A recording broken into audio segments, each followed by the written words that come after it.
Muy buenas noches, señoras, caballeros, bienvenidos al Gato al Agua. Como usted sabe, hoy ha habido sesión en las Cortes. Era sesión para hablar del apagón y del gasto militar. En un parlamento normal se habría hablado también del follón de Renfe, pero aquí todo va con los tiempos que marca la mesa del Congreso y esas cosas, con lo cual hoy se podría haber perfectamente hablado de lo que ocurrió hace 3 años, da igual porque ellos son así. En una democracia parlamentaria convencional, es poco imaginable que el partido que perdió las elecciones gobernara con una coalición de separatistas, golpistas y filoterroristas. Eso para empezar, pero bueno, en una democracia parlamentaria convencional, incluso en esta, ¿verdad?, lo lógico es que el presidente del gobierno comparezca para informar, es decir, para dar información. Nada de eso ha habido. Estaba todo el mundo pendiente de algo completamente insólito, que no ha pasado nunca en ningún país de Europa, por supuesto tampoco en España, que es un apagón total de toda la red nacional, y no ha habido tales explicaciones. El presidente del gobierno ha hablado durante 3 horas, en 2 turnos de 1 hora y media, 1 hora y media el siguiente, y realmente no ha aclarado nada. Simplemente se ha dedicado a hacer guerra civil parlamentaria contra la oposición, mintiendo con toda la boca sobre cosas tan comprobables como si España tiene no uranio y proyectando, en una típica operación psicológica, los vicios propios sobre el prójimo. Es decir, reprochando al PP estar con el lobby de las nucleares cuando es evidente que el lobby de las renovables es el que marca la política en España y en la Unión Europea. ¿Y es que no hay un lobby de las nucleares? Por supuesto que lo hay. Y los lobbies van a existir siempre. La clave está en cuál es su influencia en la política nacional. Y yo creo que es justamente esto lo que, en fin, desde mi humilde punto de vista, para nada ha salido hoy en las Cortes. Cuando se habla de energía, lo lógico es preguntarse sobre la capacidad de un país, cuando era el jefe del gobierno, en fin, para autoabastecerse de energía. Pero de eso no se ha hablado. Se ha estado hablando de otras cosas. Y la oposición ha tenido su breve momento de gloria, muy breve además porque la señora Armengol rápidamente ha cortado a Feijóo en cuanto ha llegado el minuto 20 y no le deja hablar ni un segundo más, ¿verdad? Que luego me imagino que recortarán esos vídeos que difunden por ahí para su propio público y pensarán que están haciendo una gran cosa. Si algo hemos visto hoy, una vez más, es que España no es una democracia parlamentaria, es otra cosa. Es otra cosa. Todavía no sé exactamente qué es. Parlamento hay, pero no es un sistema parlamentario porque el Parlamento no sirve para nada. ¿Y democracia? Pues ¿qué quiere usted que le diga? Según y cómo, porque aquí nadie sabe exactamente lo que ha votado y desde luego los españoles no han votado que se les vaya la luz, ni han votado tampoco que la única respuesta del gobierno sea pura propaganda. Me parece que es importante subrayar esto porque hay gente que todavía piensa que unas elecciones que gane, por ejemplo, Feijóo, pueden cambiar las cosas, pero no. Nuestra enfermedad es profundísima, es gravísima, es todo el sistema el que está enfermo. Y aquí hay que hacer una rectificación a fondo. Y de entrada, la oposición debería plantearse, una vez más lo decimos, para qué quiere exactamente el Parlamento. Porque a lo mejor ellos están muy contentos yendo allí y viéndose después en la tele o en sus vídeos y tal. Pero la impresión que le queda al común de los ciudadanos es que aquello es un circo impresentable y que un minuto más en ese circo no hace sino ameritar su condición de payasos.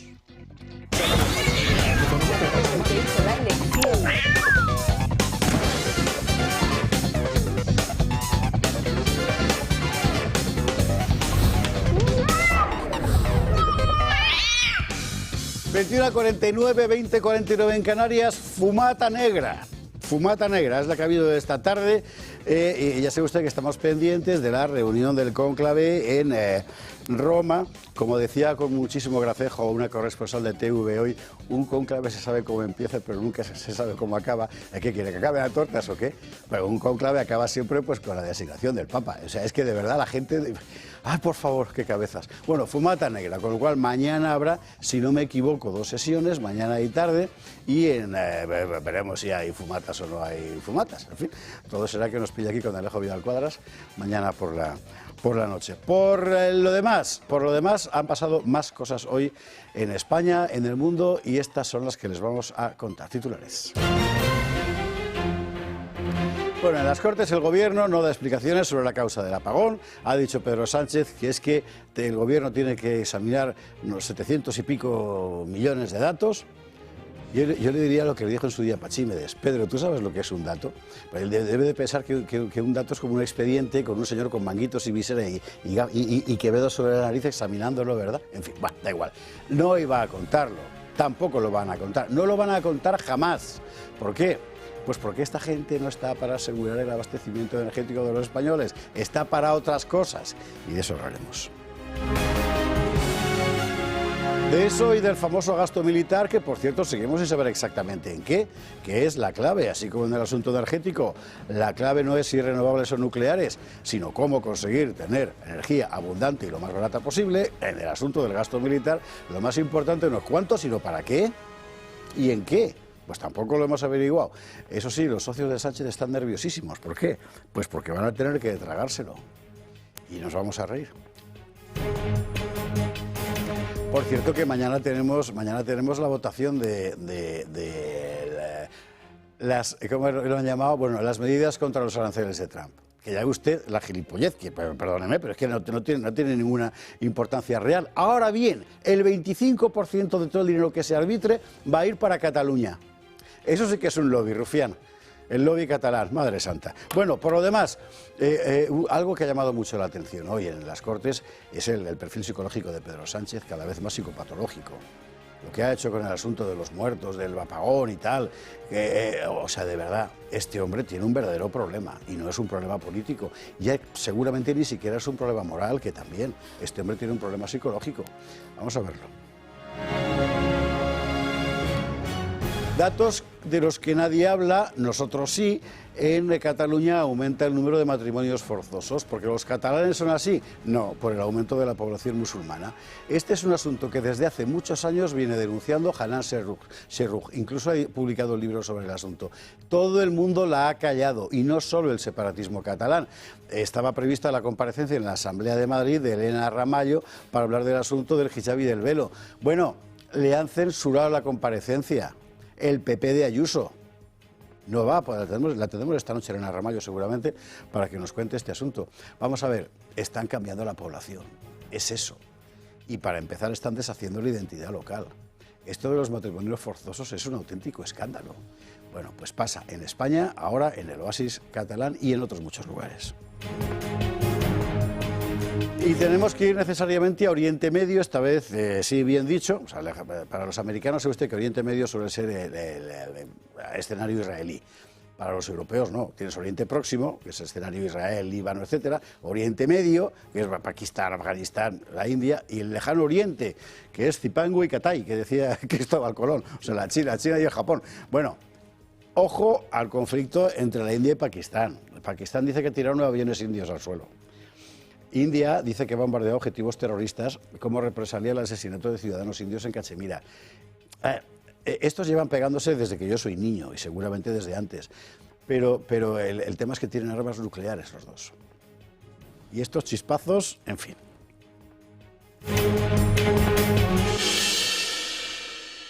Bueno, veremos todo esto y alguna cosa más en compañía de nuestros contertulios de esta noche. Don César Pintado, Hércules, ¿cómo estás? Muy buenas noches, muchas gracias, José Javier. Pues una semana más en la posdemocracia tercermundista de Sánchez. Estamos ya sin luz, estamos sin seguridad, sin vivienda, sin soberanía, sin Estado de Derecho y cada vez peor. Mientras tanto, él, efectivamente, como decíais, comentabais antes, cada vez está más psicópata, yo creo que cada vez está también más acorralado y solo nos queda a los que hemos vivido con tanta intensidad detrás de Sánchez y de sus fechorías todos estos años, esperar al día en el que le podamos juzgar por todos estos crímenes que está cometiendo contra España. Por cierto, hay noticia hoy en este, me lo ha recordado César, que no cabe todo en el sumario. El auto del juez Pintado rechazando el recurso de la defensa de Begoña Gómez y de la Fiscalía General del Estado, valga la redundancia, es muy interesante, porque da por hecho ya que hay indicios delictivos en Begoña Gómez, cosa que es la primera vez que pasa. ¿Y por qué? Por la llamadita de Hidalgo que cantó Aldama, y la grabación de la UCO, claro. Ahí sí que la cosa se está poniendo, en fin, pues eso. para juzgarlo. César, bienvenido, buenas noches. Don Carlos Astiz, ¿cómo estás? Muy bien, bueno, muy bien yo en lo personal, pero en lo político, en lo nacional, es decir, absolutamente alucinando de cómo alguien puede, con esta falta de escrúpulos tan absoluta que tiene Sánchez y todos los palmeros que hay detrás, es decir, arrasar con cualquier fórmula que pueda parecerse, aunque sea lejanamente, a la democracia. Yo creo que además estamos en un momento en el que los españoles ya tienen que decir basta.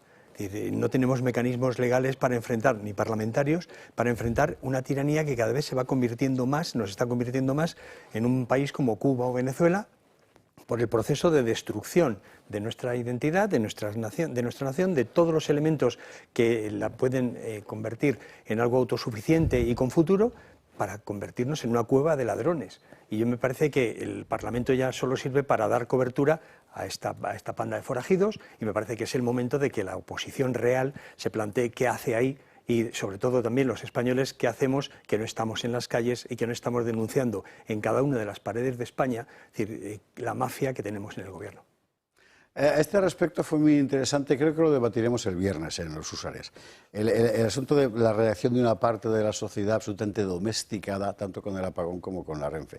No digo de la gente, porque la gente, cada uno de su padre y de su madre. No, una parte concreta de la sociedad española es ya un animal doméstico, es una ovejita, o el borreguito de Norit, con perdón por el emplazamiento de producto. Es así, y es una cosa muy interesante. Claro, el poder lo ha hecho adrede. La domesticación del personal forma parte es el sueño de cualquier poderoso. Que la gente le vale, bueno, en fin. Sí, hay un artículo incluso, hay un artículo que escribe una escritora que se titula Borregos felices, que yo creo que intenta definir a esa parte de la población, precisamente. Bueno, Carlos, bienvenido, buenas noches. Gracias. Doña Edmalí Maucó, ¿cómo estás? Muy bien, José Javier, gracias de nuevo por la invitación. Pues bueno, como comentaban los compañeros, la verdad es que es bochornoso escuchar a Sánchez hoy en el Congreso, una comparecencia que lo que demuestra es que se burla una vez más de los españoles y que por supuesto no quiere responder a lo que tiene que responder, sino que sencillamente alarga más la agonía y bueno, refuerza su carácter tiránico, como ya lo decías, y bueno, bien dicho hoy por parte de Santiago Abascal que ya lo compara abiertamente, bueno, ya se viene comparando abiertamente con Chávez porque realmente es en lo que estamos, ¿no? O sea, al final es el hacer lo que le da la gana con nosotros y aún así sigue allí en el poder y la verdad es que nosotros deberíamos estar haciendo muchas más cosas para poder sacar no solamente a Sánchez, sino a toda una cúpula criminal que está allí. Pero bueno, también por otro lado, esperanzada de mi lado de la parte de Venezuela, creo que hablaremos un poco más Hablaremos de eso del asunto ahora, después, sí, no hemos contado el sumario, pero el rescate, porque ha sido un rescate de 5 disidentes venezolanos en la Embajada Argentina, sí. Ha sido una cosa seria, ¿eh? Sí, sí, ha sido una operación, la verdad que, bueno, una operación delicada, por supuesto, pero fue una operación exitosa. Que vimos ya como todo el aparataje del régimen de Nicolás Maduro, incluso la prensa, mucha prensa española también roja, complaciente obviamente también al régimen de Nicolás Maduro y lo que nosotros llamamos a los alacranes, que son la falsa oposición venezolana, también veíamos cómo alimentaban la retórica de que era un pacto con el régimen de Nicolás Maduro cuando realmente no fue así, ¿no? Así que ya comentaremos un poco más de eso. Entre esa prensa roja no le sorprenderá a usted encontrar al diario ABC de Madrid, por ejemplo. Es muy divertido, luego lo veremos. Edmarí, bienvenida, buenas noches. Gracias. Antes de empezar con la crónica de la actualidad, vámonos a la pasión. A la pasión según Torreguedo. Pero pasión, Ramón, muy buenas noches. Muy buenas noches. Que tenemos concierto nuevo, el día 31 de mayo. Así es, pero no sabes, conciertazo. Y dedicado a la pasión por la belleza. Y vamos a hacer páginas inolvidables de la historia de la música. Empezando por la 1812 de Tchaikovsky, ¿no? Es que es una obra monumental. Absolutamente. Fíjate, esto demuestra, fue una obra que a Tchaikovsky no le gustó, pero esto demuestra lo que es el hecho creativo. El hecho creativo es que, independientemente de los gustos del que escucha y del que crea, la obra queda como tal. La obra empieza a ir sola, ella sola, Ya efectivamente. está. Es la experiencia absolutamente. del ser humano. Sí, señor. Esto es el prototipo. Sí, al final la obra se le escapa al autor. Pues si no te gusta es tu problema, no es de la obra. Y depende más del que está escuchando, que dice, esto es lo que yo quería ir. A ti no te gusta lo que has hecho, te fastidias, pero está quedando muy bien, claro. Es interesante porque además la 1812, como usted sabe, incorpora lo que era el himno imperial, el himno del zar. Así es. Además es curioso, incorpora el himno del zar y incorpora la marsellesa, y cuando Tchaikovsky compone esta obra referida a 1812, en 1812 no eran los himnos ni de Rusia ni de... Fue en 1833, ¿cuándo fue? 1812, para la gente más joven, que no os lo han enseñado, estamos hablando del contexto de la guerra napoleónica y de la invasión francesa de Rusia. Y cuando llega a Moscú y se encuentra con que los rusos han quemado Moscú. Sí, tierra quemada. Totalmente. Y después Estrategia, que es un poco lo que está ocurriendo ahora. Es una obra absolutamente significativa, descriptiva, porque este concierto está basado en música pura y música programática. Y esta es una de las obras programáticas que reflejan perfectamente, y más si conoces el tablero en el que se basó Tchaikovsky para componer, tablero instrumental, tablero de orquestación, es una genialidad absoluta. Cómo los metales está dedicado a las tropas, a la gran armée francesa, cómo las cuerdas a los rusos, cómo aparece la ansiedad, la temeridad, cómo la nostalgia rusa, la victoria final, el canto de todas las iglesias de Rusia rezando la tercera bienaventuranza de esta es tu puerta, en fin, es algo, y canciones folclóricas, es algo alucinante, es una obra que no hay persona que diga que ama la cultura que no conozca esta obra, y es el 31 de mayo, es algo maravilloso. Además tendremos a Beethoven, bueno, quiero decir, obras de Beethoven, tendremos a Vivaldi. ¿Cómo no? Y tendremos a Torrelledoc, más gallego que nunca. Cuéntame lo de la muñeira, no, yo no lo sabía. Pero me ha parecido una historia fascinante. Sí, vamos a tocar, esa obra contiene dos muñeiras, la chantada y la muñeira general. Y esto es la belleza de la amistad. Fue un amigo que me contó una historia que nunca me lo había contado, y es que sus papás, siendo él un bebé, se fueron, después de la guerra, se fueron de España y se fueron a subsistir, se fueron a Francia, y él nunca le había manifestado a su papá lo que le quería, de hombre a hombre, y tiro porque me toca. Y quería hacerlo a través de una obra, y me pidió a ver si yo podría hacer esa obra. Me contó toda la casuística. Qué buena historia. Y entonces está Francia, está Galicia, y está un canto que llevaron los niños de la guerra por muchos sitios de Europa, el yo te daré una cosa que yo solo sé, café. Y entonces todo eso aparece en la obra, y es un tema que aparece en la obra de Shostakovich, en el Vals número 2 de Shostakovich, el Yo te daré, porque los niños españoles llegaron a Rusia también, llegaron a Francia, llegaron a muchos sitios, y en fin, con todo eso he hecho este poema sinfónico, es un capricho sinfónico que se llama Muñeira, y es realmente emocionante, con gaita, coros... Gaita, coros y orquesta, no, va a ser digno de escucharse. ¿De Beethoven qué tenemos? Ni más ni menos que, esto tú conoces bien, la obertura de Egmont. Ajá. Bueno, lo dejamos ahí. Lo dejamos ahí. ¿Y de Vivaldi? De Vivaldi, ni más ni menos, es una obra programática, El invierno de Vivaldi.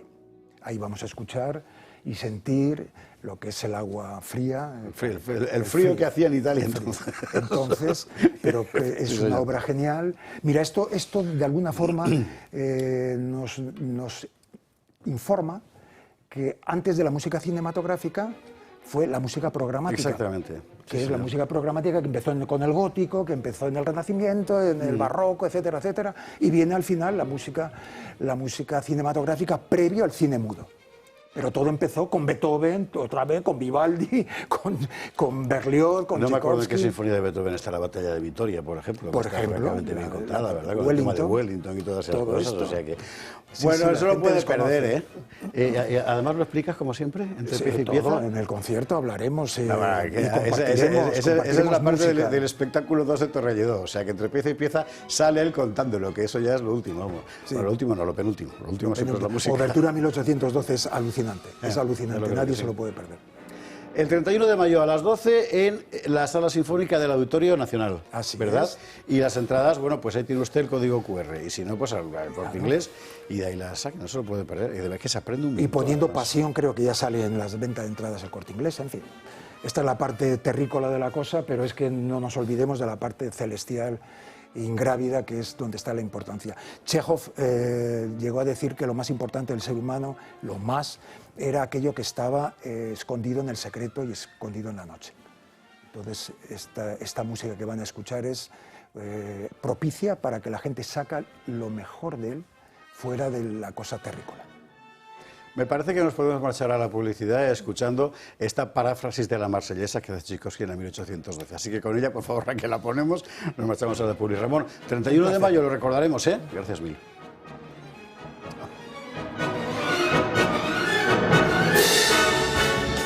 22:09, 21:09 en Canarias, se marcha Torrelledo, de verdad que no se lo puede perder, es que Torrelledo es un espectáculo, aparte de la música, que es preciosa, de que él dirige muy bien, la vive, es que además luego te lo cuenta. Cuando te lo cuenta entre pieza y pieza es un espectáculo en sí mismo, y luego ya se le empieza a alborotar el pelo, ya es 31 de mayo, Auditorio Nacional, de verdad que no se lo puede perder. Bueno, llegaremos si Dios quiere, porque la guerra de India y Pakistán no habrá llegado más allá por la cuenta que les trae a los dos. Quiero recordarles que Pakistán y la India son, breves antecedentes, originalmente el mismo territorio del Imperio Colonial Británico. Cuando la independencia hay una parte que no acepta vivir con los indios, que son hindúes, porque son musulmanes, y montan Pakistán. Pakistán no es el nombre, en realidad es un acrónimo de las 5 grandes regiones, del Punjab y tal. Bueno, que creo que dicen que en lengua urdu significa algo así, como espacio de pureza o algo semejante. Bueno, esto en todo caso es literatura propia. Desde entonces, abofetadas. Y las dos potencias nucleares. En el caso concreto de Pakistán, que es la primera república islámica de la historia, no es Irán, es Pakistán, gracias al apoyo norteamericano en los años 70. Es una zona de altísima tensión, siempre lo ha sido. Los años de la hegemonía china, cuando el mundo estaba más o menos pacificado, hace ya un tiempo, ¿verdad? Bueno, había como un principio de acuerdo y tal entre los dos. India y China nunca se han llevado bien, siempre se han llevado mal. Con Pakistán podían... Y en Cachemira siempre han estado afectadas, y los más mayores recordaremos pequeños que siempre había lío en Cachemira, o sea, se bombardeaban continuamente. Lo que pasa es que ahora la cosa ha ido a mayores, muy mayores, y nadie sabe cómo va a acabar el asunto. Yago Soler nos lo cuenta. Durante casi media hora, India ha bombardeado con aviones la parte pakistaní de Cachemira y la región de Punjab. Hay más de 20 muertos. Nueva Delhi afirma que ha sido una operación antiterrorista. Los objetivos, dicen, era la organización que atentó contra la India hace unas semanas. Culpan a Pakistán de dar apoyo a los milicianos. El ejército pakistaní ha respondido al ataque y afirman que han derribado 5 aviones. Hay al menos 15 muertos. Estados Unidos, Rusia, Francia y Reino Unido piden contención. Londres, antigua potencia colonial, está dispuesta a mediar. Ambos estados tienen armas nucleares y llevan disputándose Cachemira desde la repartición de la India en 1947. En menos de un siglo han luchado en 4 guerras y en este último conflicto se ve el nuevo giro mundial. Estados Unidos ha sido un aliado de Pakistán en la Guerra Fría y el 11S, pero ahora se apoya más en la India para contrarrestar a China en la zona. Y Pekín mueve ficha. Casi el 80% de las armas que ha comprado el ejército pakistaní en los últimos años son de fabricación china. Lo cual me parece que es bastante gráfico sobre lo complicado que es el paisaje, la cantidad de gente que tiene allí un dedo metido. Pero yo es que creo que, es decir, el asunto es que hay también una remodelación de las alianzas. Yo creo hay que ver que hace muy poquito tiempo la India era parte, junto con China y Rusia, de los BRICS famosos, y ha habido un distanciamiento en los últimos tiempos, en el último año y medio, 2 años, de la India separándose de los BRICS, precisamente, y aproximándose, según iba avanzando la posición de Trump y compañía, a Estados Unidos, en un proceso de liquidación de esa alianza. la que también Estados Unidos estaba muy interesado en dinamitar, ¿no? Pero yo creo que el origen inicial de todo este follón, de todo este lío, es precisamente, es decir, la política imperialista de Gran Bretaña, que siempre intenta dejar no solamente un fraccionamiento de los territorios que ha controlado, puestas para que exploten. Claro, y si además logra enfrentar a parte de las poblaciones que dominaba muchísimo mejor, porque además ellos tienen muy clarísimo, tienen las escuelas diplomáticas británicas, de que el divide y vencerás, y cuanto más dividido esté el país que acabas de dejar, más controlable es.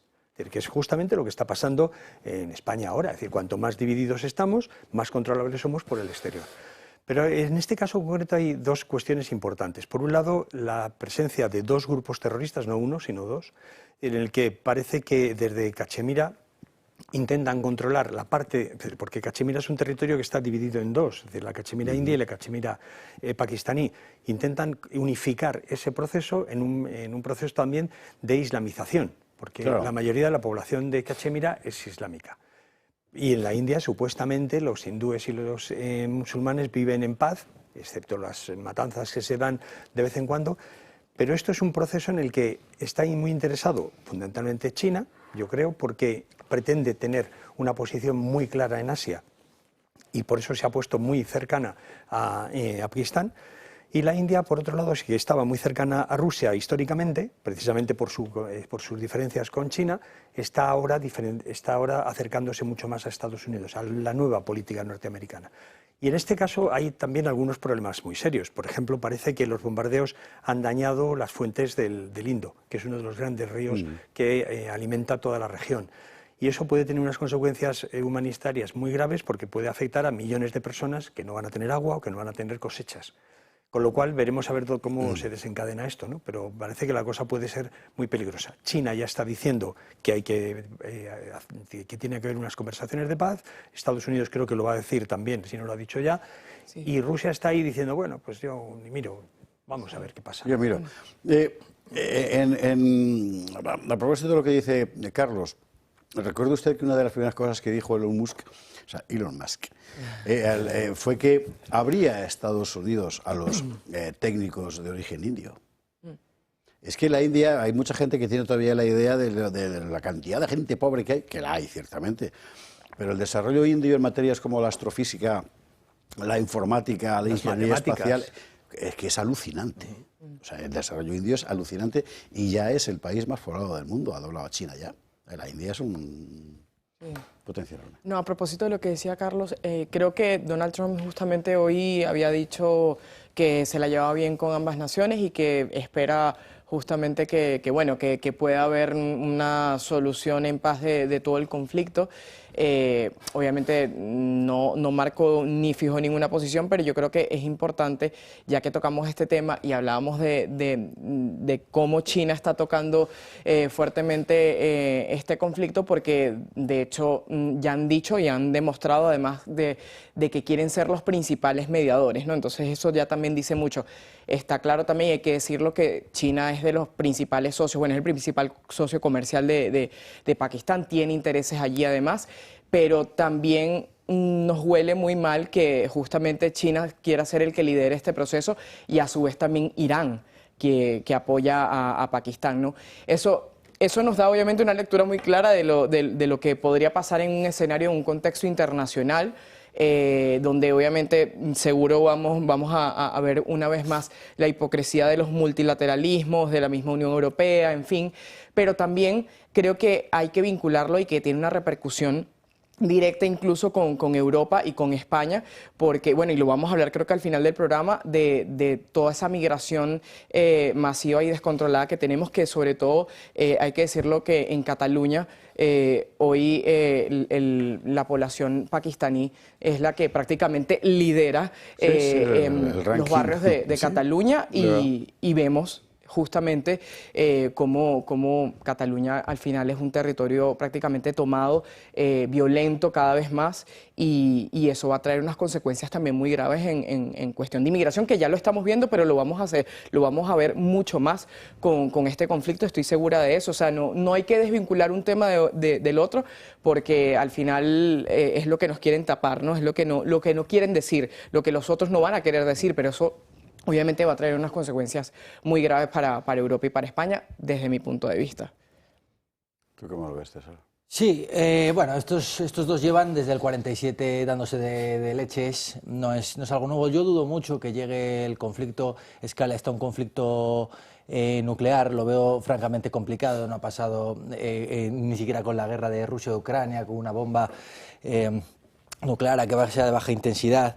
Entonces, en ese sentido lo veo complicado. Yo creo que responde un poco al contexto global en el que se está moviendo actualmente el mundo. Estamos cambiando de era, de tecnoparadigma. Yo creo que hay muchos países, muchos estados que están aprovechando para hacer sus ajustes territoriales. Lo estamos viendo en Rusia, lo estamos viendo en muchos países de África, lo estamos viendo incluso en caso de Venezuela también, que ha intentado mover esas fichas un poco, con Estados Unidos, con el tema de Groenlandia también. Y lo vemos, sin ir más lejos, también con el tema de Marruecos aquí en España, que no se nos olvide que hay un país que enfrente de nosotros, al otro lado del Mediterráneo, que lleva años amenazando con la posibilidad de entrar no solo en Ceuta y Melilla, sino también pues, en las Islas Canarias o incluso en algunos lugares de Andalucía. Hay servicios de inteligencia en algunos momentos, como los alemanes, que han advertido de que Marruecos puede tener esos planes de entrar en España, y yo creo que cuando ves las barbas del vecino cortar en todo el mundo, pon las tuyas a remojar, y nos deberíamos también de plantear si en algún momento nos puede pasar a nosotros, ¿no? Que nos traten de hacer el ajuste territorial, ya no internamente, porque nos ha pasado en Cataluña recientemente, sino también por parte de otras potencias como Marruecos. Yo creo que al final la tenencia de armas nucleares hoy en día es más una garantía de supervivencia de tu nación, más que una amenaza real, quiero pensar, para el mundo. Las naciones las utilizan para sobrevivir. Corea del Norte sin armas nucleares es evidente que ya no estaría ahí hace mucho tiempo. Seguramente algunos, Cuba o Venezuela, acaben cayendo también por ahí cuando caigan, por no tener esas capacidades. Entonces, bueno, eso es lo que yo lo quiero enfocar más al tema europeo, y después otra parte que es evidente, la de la cantidad de pakistaníes y de indios que hay en Europa, no solo en Barcelona, como bien comentaba, en Malí, pero también en Londres. En Londres hay barrios enormes pakistaníes e indios, que habrá que ver qué pasa si el conflicto escala, porque son como pequeñas colonias de Pakistán y la India dentro de Reino Unido. Ya había imágenes este fin de semana de gente que había quedado para pegarse. Una cosa, lo que pasa es que digamos que en un nivel un poco como de hooligans de fútbol, claro, sí. Pero no deja de ser un conflicto. Pero habría que ver si eso puede llegar a escalar, incluso. En fin, bueno, mire, en Francia, ¿quiénes son los armenios y los argelinos? Los que van a tiros de Kalashnikov, En fin. Bueno, mire, veremos lo que pasa. En todo caso, si toma uno distancia, ¿verdad?, digamos, del dolor ajeno y todas esas cosas, y lo mira solo con mirada de analista, el momento es fascinante, porque la India, desde Modi, ha empezado un camino de afirmación nacional extraordinario. El Modi antes de Modi. Si tiene esta oportunidad de mirar en YouTube, hay una versión, quiero recordar, que es del Mahabharata, que convirtieron en serie como calidad televisiva bastante ínfima, pero que la gente dejaba todo lo que...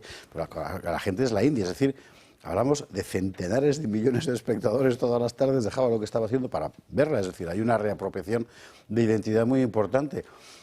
Y Pakistán, insisto, es una república islámica, ¿lo ves? Y hasta ahora buena parte de su crédito internacional ante Estados Unidos era que eran sus aliados para controlar a los otros. Todo el radicalismo islámico, el salafismo islámico en Oriente Medio tiene una versión propia, que es la de Obandi, que nace allí. Y los talibán famosos también, en el oeste del país, que es donde están las áreas tribales, que es el nido del mundo talibano. Pakistán precisamente jugaba con Estados Unidos a que yo te los controlo. En fin, sabe Dios lo que va a pasar de ahí. Es todavía más difícil saber lo que va a pasar en Venezuela. Porque lo que ha ocurrido en las últimas horas es muy llamativo. Para empezar, la primera noticia que nos llegaba, me gustaría enfocarla como la información que sacó ABC. Tal como sacó ABC la noticia, la cuestión es que Trump y Maduro se habían puesto de acuerdo. No, esto no es lo que yo he pasado. Esta no es la que yo he pasado porque el titular de ABC era Trump y Maduro acuerdan. Bueno, puede ser que lo hayan cambiado ahora. No, porque la foto no la pueden haber cambiado, Ya. porque es la foto que yo le paso a Miguel. Así que aunque ellos lo habrán cambiado con toda seguridad, porque no se puede hacer más el ridículo, ¿verdad? Claro. El asunto es que después de esa información, la que aparecía era esta otra, la sacamos por ejemplo de Infobae, creo que era, sobre la liberación de Estamos bien, ¿eh? Esta era la tercera que yo quería enseñar, pero bueno, no os preocupéis, no pasa nada. Golpe humillante para Maduro y una advertencia sobre su vulnerabilidad. Que sepáis que me habéis chafado la exposición, queridos, porque yo quería contar primero el asunto del acuerdo Trump-Maduro y luego, 24 horas después, en realidad menos, 12 horas después, el golpe humillante para Maduro. Entonces, o una cosa o la otra. Ya tengo que reconstruir usted cómo ha sido la historia, porque si jugamos por estos titulares, en fin. ¿Y qué es realmente lo que ha pasado? Había acuerdo Trump-Maduro, otra de las informaciones decía, a Maduro le sorprende la noticia, en Moscú, si no me equivoco, porque Sí. ha ido a los actos del 9 de mayo, del día de la victoria del ejército soviético sobre Alemania, que sabe usted que se celebra el día de mi cumpleaños. Gracias. Bueno, ¿qué ha pasado realmente en Caracas? Bueno, lo que pasó fue una operación que por fortuna fue exitosa, una operación liderada por la administración de Donald Trump, bueno, en la cual obviamente el secretario Marco Rubio estuvo allí a la cabeza de este proceso y fue quien reveló con exactitud qué fue lo que pasó. Para poner un poco en contexto, para los que no conocen el caso, nosotros teníamos a 5 personas del equipo nacional de María Corina Machado, que es la principal líder venezolana, bueno, la que ha liderado todo este proceso para la salida del régimen venezolano, y estas 5 personas que estaban en la embajada de Argentina ya ascendían a más de un año bajo asedio. Esta embajada de Argentina, además, hay que decir que se encontraba bajo la custodia del gobierno de Brasil, porque obviamente bueno, el chavismo se encargó de no solamente asediar a estos compañeros venezolanos, sino también al propio gobierno de Argentina, que por supuesto les representaba también a ellos una amenaza, ¿no? Porque bueno, siempre buscan además enemigos por fuera, cuando los enemigos realmente son ellos. Y bueno, lo que ha sucedido es que todo el aparataje comunicacional del chavismo e incluso de la falsa oposición venezolana ha vendido o ha querido tratar de vender, mejor dicho, que esta liberación de estos rehenes, porque nosotros lo catalogamos como rehenes, que al final son nuestros héroes, realmente fue parte de una negociación, lo cual no es así, lo cual realmente fue una operación de rescate, porque estas personas, aunque estaban bajo custodia de una embajada, estaban bajo asedio. Hay que decir que ellos además, mientras que estaban allí en esa embajada, bueno, les cortaron la luz, les cortaron el acceso al agua, no les dejaban ingresar medicinas, medicamentos, alimentación, en fin, y obviamente no les permitían ningún tipo de visita. Así que en este sentido nosotros lo catalogamos como un desafío más al régimen y que al final esto nos demuestra que sí se puede tener una voluntad política de unos aliados que realmente tienen el mensaje claro y que realmente van a lo que van. Ya hace un tiempo atrás, hace unas semanas atrás, la administración de Donald Trump había catalogado ya al régimen de Nicolás Maduro como una organización criminal, y esa organización criminal está apalancada justamente por el Tren de Aragua y el Cártel de los Soles, que es bien sabido que Nicolás Maduro es el jefe de ambas organizaciones criminales y que por supuesto al cometer obviamente nuevamente un fraude como ocurrió el 28 de julio, pues lo que ha sucedido en Venezuela es que hay un secuestro del poder nuevamente, y allí ha remarcado totalmente la administración Trump que uno de sus principales objetivos iba a ser la salida del régimen, y esto es uno de los objetivos. Ahora, el equipo de María Corina pide que estemos pendientes en las próximas horas, próximas semanas, porque vendrán otras acciones que obviamente no se pueden develar por los momentos, pero esto es un anuncio muy importante para nosotros. ¿Cómo lo ves? Efectivamente, yo estoy muy de acuerdo. Es decir, creo que además esto es una demostración de varias cosas. En primer lugar, que la administración norteamericana no sigue mirando para otro lado, no sigue apoyando de manera pasiva a los dictadores que intentan recortar la voluntad de los pueblos. Creo que además aquí hay una cuestión muy importante y es la presencia de Marco Rubio como el líder de la política internacional norteamericana, lo cual significa, desde mi punto de vista, que va a haber mucha más atención por parte de Washington a lo que es todo Iberoamérica. Me parece que eso es una cuestión muy importante y muy beneficiosa para los pueblos iberoamericanos. Me parece también muy importante la colaboración que empieza a haber con determinados gobiernos. Hay un cambio de tendencia claro, es decir, si el cambio de tendencia de la ruptura de todos los globalitarios que tuvo como consecuencia la elección, la segunda elección de Donald Trump, se encuentra ahora en una posición de fuerza, yo creo que va a aumentar precisamente con el apoyo, se ha visto la colaboración del gobierno argentino, la colaboración de parte del gobierno brasileño. Yo creo que además va a haber en este sentido nuevas modificaciones en el panorama iberoamericano sobre todo, y me parece que eso además en la línea de más libertad para los pueblos, más democracia, más prosperidad y la ruptura con toda esa serie de tiranuelos, dictadorzuelos que están vendidos realmente ya a las mafias, que son parte precisamente de esas organizaciones criminales que estaban infectando América, ¿no? Yo creo que eso tiene una consecuencia muy importante para lo que es el equilibrio mundial. Es decir, ya no hay, gente como Maduro no puede ni siquiera echarse en brazos de los rusos, porque ya no hay nadie que le compre la mercancía averiada de que son un territorio asediado por el imperialismo.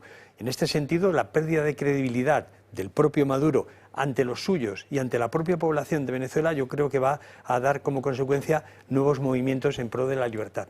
Y yo creo que es una buena noticia en general para toda América y para todo el mundo, porque tiranos como estos se encuentran con que cada vez tienen las patas más cortas. Yo siempre que hablamos de estos temas de Cuba y Venezuela no puedo evitar acordarme un poco de aquel verano de 2022, cuando la gente se levanta en Cuba y salían algunos pidiendo en vídeos, por favor, presidente Trump, por favor, Marco Rubio, intervengan, intervengan, intervengan.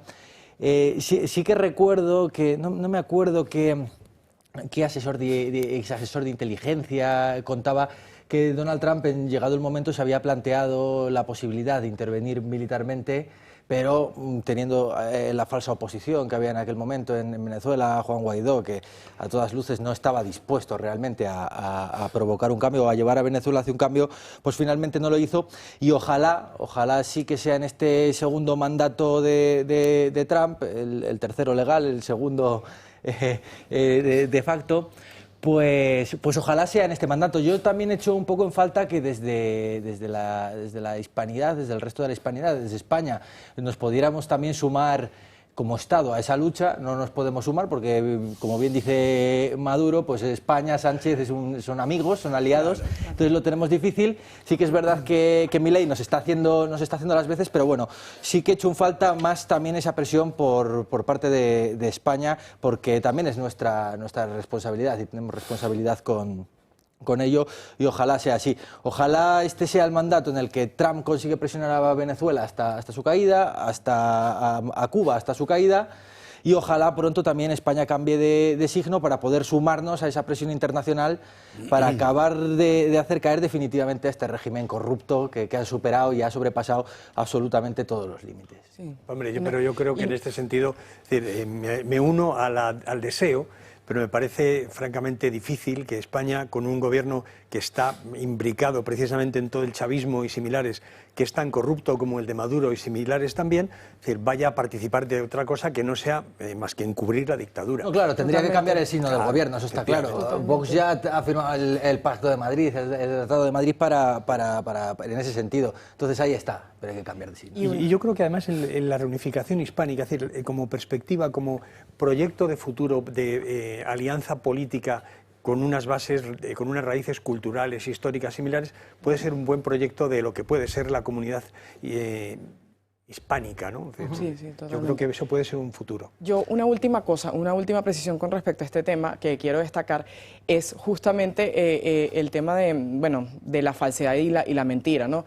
Ellos han tratado de vender que fue un pacto con el gobierno, pero realmente nos hemos dado cuenta que el régimen, siempre que pasan estas cosas, la puerta giratoria, como siempre decimos, que es soltar a una cantidad de presos políticos que hoy asciende a más de 900 presos políticos, además hay que decirlo, ellos siempre se aufanan y siempre se ponen la medalla de sacar todo en redes, ¿no? O sea, sacar fotos, acuerdos, fírmame aquí, o sea, como lo hicieron en el caso de Edmundo González cuando salió forzadamente del país, que le hicieron firmar un acuerdo en la misma embajada de España, que fue bochornoso, y eso lo vendieron, obviamente, y bueno, fue una medalla que se pusieron. En este caso no hay nada de eso, y además hay que decir que hay un silencio por parte del gobierno de Lula da Silva, que es un gobierno que está implicado además en este tema. Entonces, ya ahí te das cuenta que realmente lo único que le queda al régimen en estos momentos es la mentira, pero claro, financiando obviamente toda la propaganda que tienen ahora mismo con todas las redes del narcotráfico y el crimen organizado que tienen, que es justamente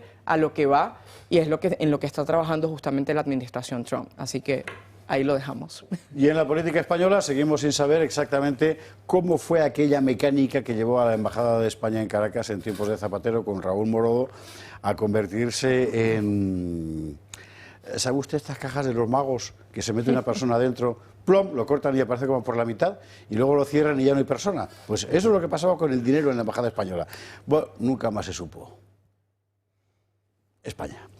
Así que, en fin. Hombre, pero bueno, con la mafia no se puede esperar otra cosa. Es decir, se llevan el dinero, lo roban y lo ocultan. Es decir, ese es el proceso. No, por favor, señores, a la policía, que hay que hablar de... Hay que irse a las Cortes, lamentablemente. ¿Sabe usted qué pasa? Que me da muchísima pereza. Pero porque es un poco lo del poema, ¿no? Miré los muros de la patria mía. O sea, ves aquello, por Dios. Ostras, de verdad, qué pinita dan. Pero bueno, hay que contarlo, aunque solo sea para aunar voluntades, a ver si fundimos de una puñetera vez en los leones de las Cortes. El día que le cuenten a Rufián que están hechos con los cañones de Prim, el bronce. Bueno, señores, digo, antes de irnos, les recuerdo que mañana jueves tenemos en el Club de Amigos a Paco Pepe Fernández de la Cigoña. Si usted quiere saber de verdad cómo funciona un cónclave, quiénes son los eventuales papables, si ha salido ya quién es realmente el nuevo papa, no se lo puede perder. A las 7 de la tarde, ya sea aquí presencialmente, ya sea online, hay que escuchar a Paco Pepe. Llame 916162464 o escribe a clubdeamigos@clubdeamigos.org y apúntese, ¿eh? O sea, no se lo puede perder, de verdad. Aparte de Paco Pepe es un espectáculo. Si espera usted un vaticanista moderado, olvídese. O sea, Paco Pepe es el cardenal Cisneros en Argel. O sea, es así. En fin, bueno. Y además de eso, le cuento novedad importante, para mí desde luego, espero que también para usted, porque acaba de aparecer esto. La gran aventura del Reino de Asturias. Así empezó la Reconquista, o sea, mi primer libro de historia del Reino de Asturias, en versión novela gráfica, que es como se llama ahora el cómic, con los dibujos de Gol. Y ha quedado fantástico, la verdad. Yo creo que es la primera vez que aparece esta historia en cómic y además tan larga, ¿verdad? Pues un buen libro. Ha aparecido en La Esfera y va a estar a la venta de inmediato en la Feria del Libro, que es dentro de 3 semanas o así, estaremos ya firmando ejemplares y que usted lo vaya teniendo en la cabeza. A través de las plataformas habituales, no citaré ninguna porque luego la gente se me enfada, ya se puede adquirir o reservar. Es decir, que la gran aventura del Reino de Asturias en novela gráfica. Publicidad. Y a la vuelta nos vamos a ver los apagones del Congreso, el apagón de información del Gobierno, el apagón mental de Pachi López, el apagón moral de Francina Armengol, todos esos apagones. 7 millones de personas viven en nuestro país con artrosis, una enfermedad degenerativa que va desgastando el cartílago de las articulaciones, produciendo dolor e inflamación. Aunque es una patología que no tiene cura, existen 3 tratamientos muy novedosos para tratar sobre todo el dolor que es tan incapacitante. Uno de ellos son los guantes de Relax Quanti Nanotex. En sesiones de 20 minutos ofrece los tratamientos más innovadores recomendados por los reumatólogos para las personas con artrosis de manos sin tener que moveros de casa. Para los que lo tenéis localizada en la rodilla, la solución es la rodillera, que utiliza ondas de radiofrecuencia que genera el calor y disminuye el dolor, permitiendo recuperar la movilidad. Y por último, este cinturón para aliviar el dolor en la zona dorsal y lumbar, gracias a una combinación de láser dual, infrarrojos, calor local y masaje por vibración. No lo dudes, llama al 900-730-122 y di adiós al dolor de manos, rodilla y ahora también de la zona lumbar. 22:41, 21:41 en Canarias y vámonos al Congreso, que seguramente el momento que usted estaba esperando. Perdone que me ría, es que es muy triste, Vamos a ver, incluso si uno, ¿cómo decir?, tiene sus distancias respecto a la democracia parlamentaria y tal, cuando es partitocrática, como es el caso de España, y ya sabemos cómo vota la gente, con el sí, no, abstención, todo eso, incluso en ese caso, hombre, hay un ritual que respetar, ¿no? Quiero decir, al final se supone que estamos pagando a esa gente para que nos represente, ¿no? Y nosotros no somos así. Algunos será, pero España no es eso. Es una puñetera vergüenza todo. Todo. Empezando por el presidente del gobierno, claro. Bueno, aquí iba hoy a hablar, del apagón. ¿Qué es lo que ha hecho?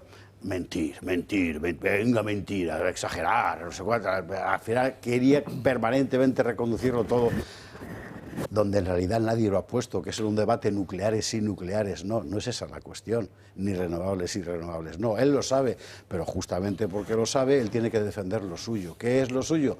Una apuesta energética que objetivamente es lesiva para los españoles. Es lesiva porque nos deja sin luz, entre otras cosas.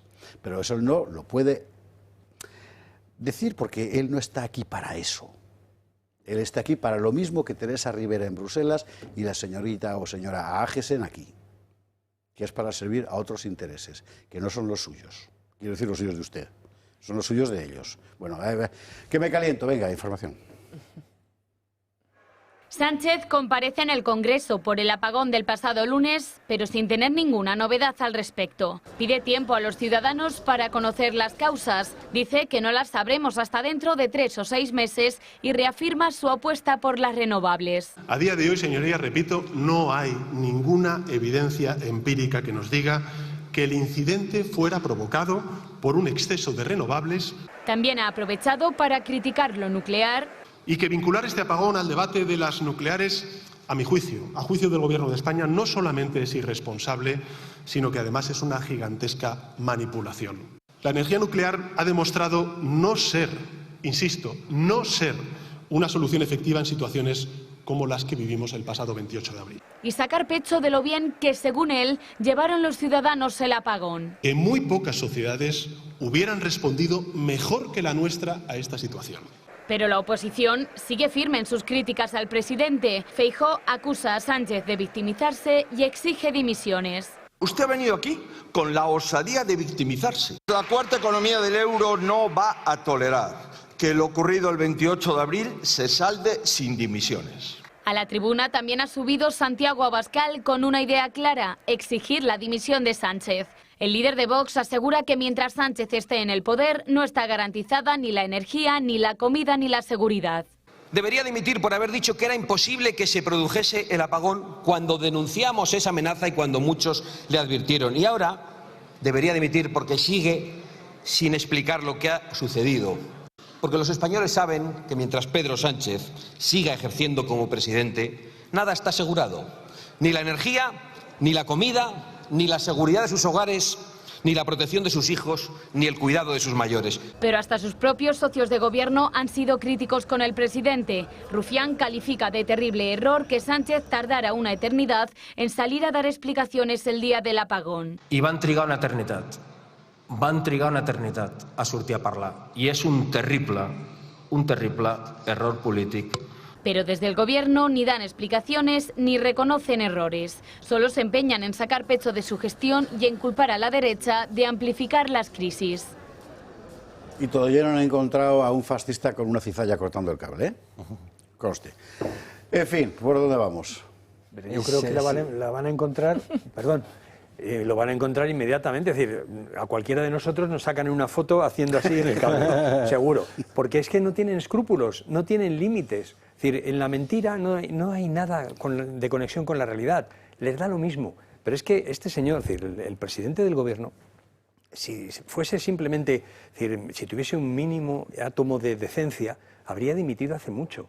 pero lo único que hace es mentir y ir a su bola. Es decir, no tiene escrúpulos ninguno y está sirviendo una agenda que es lesiva para los intereses de España y de los españoles.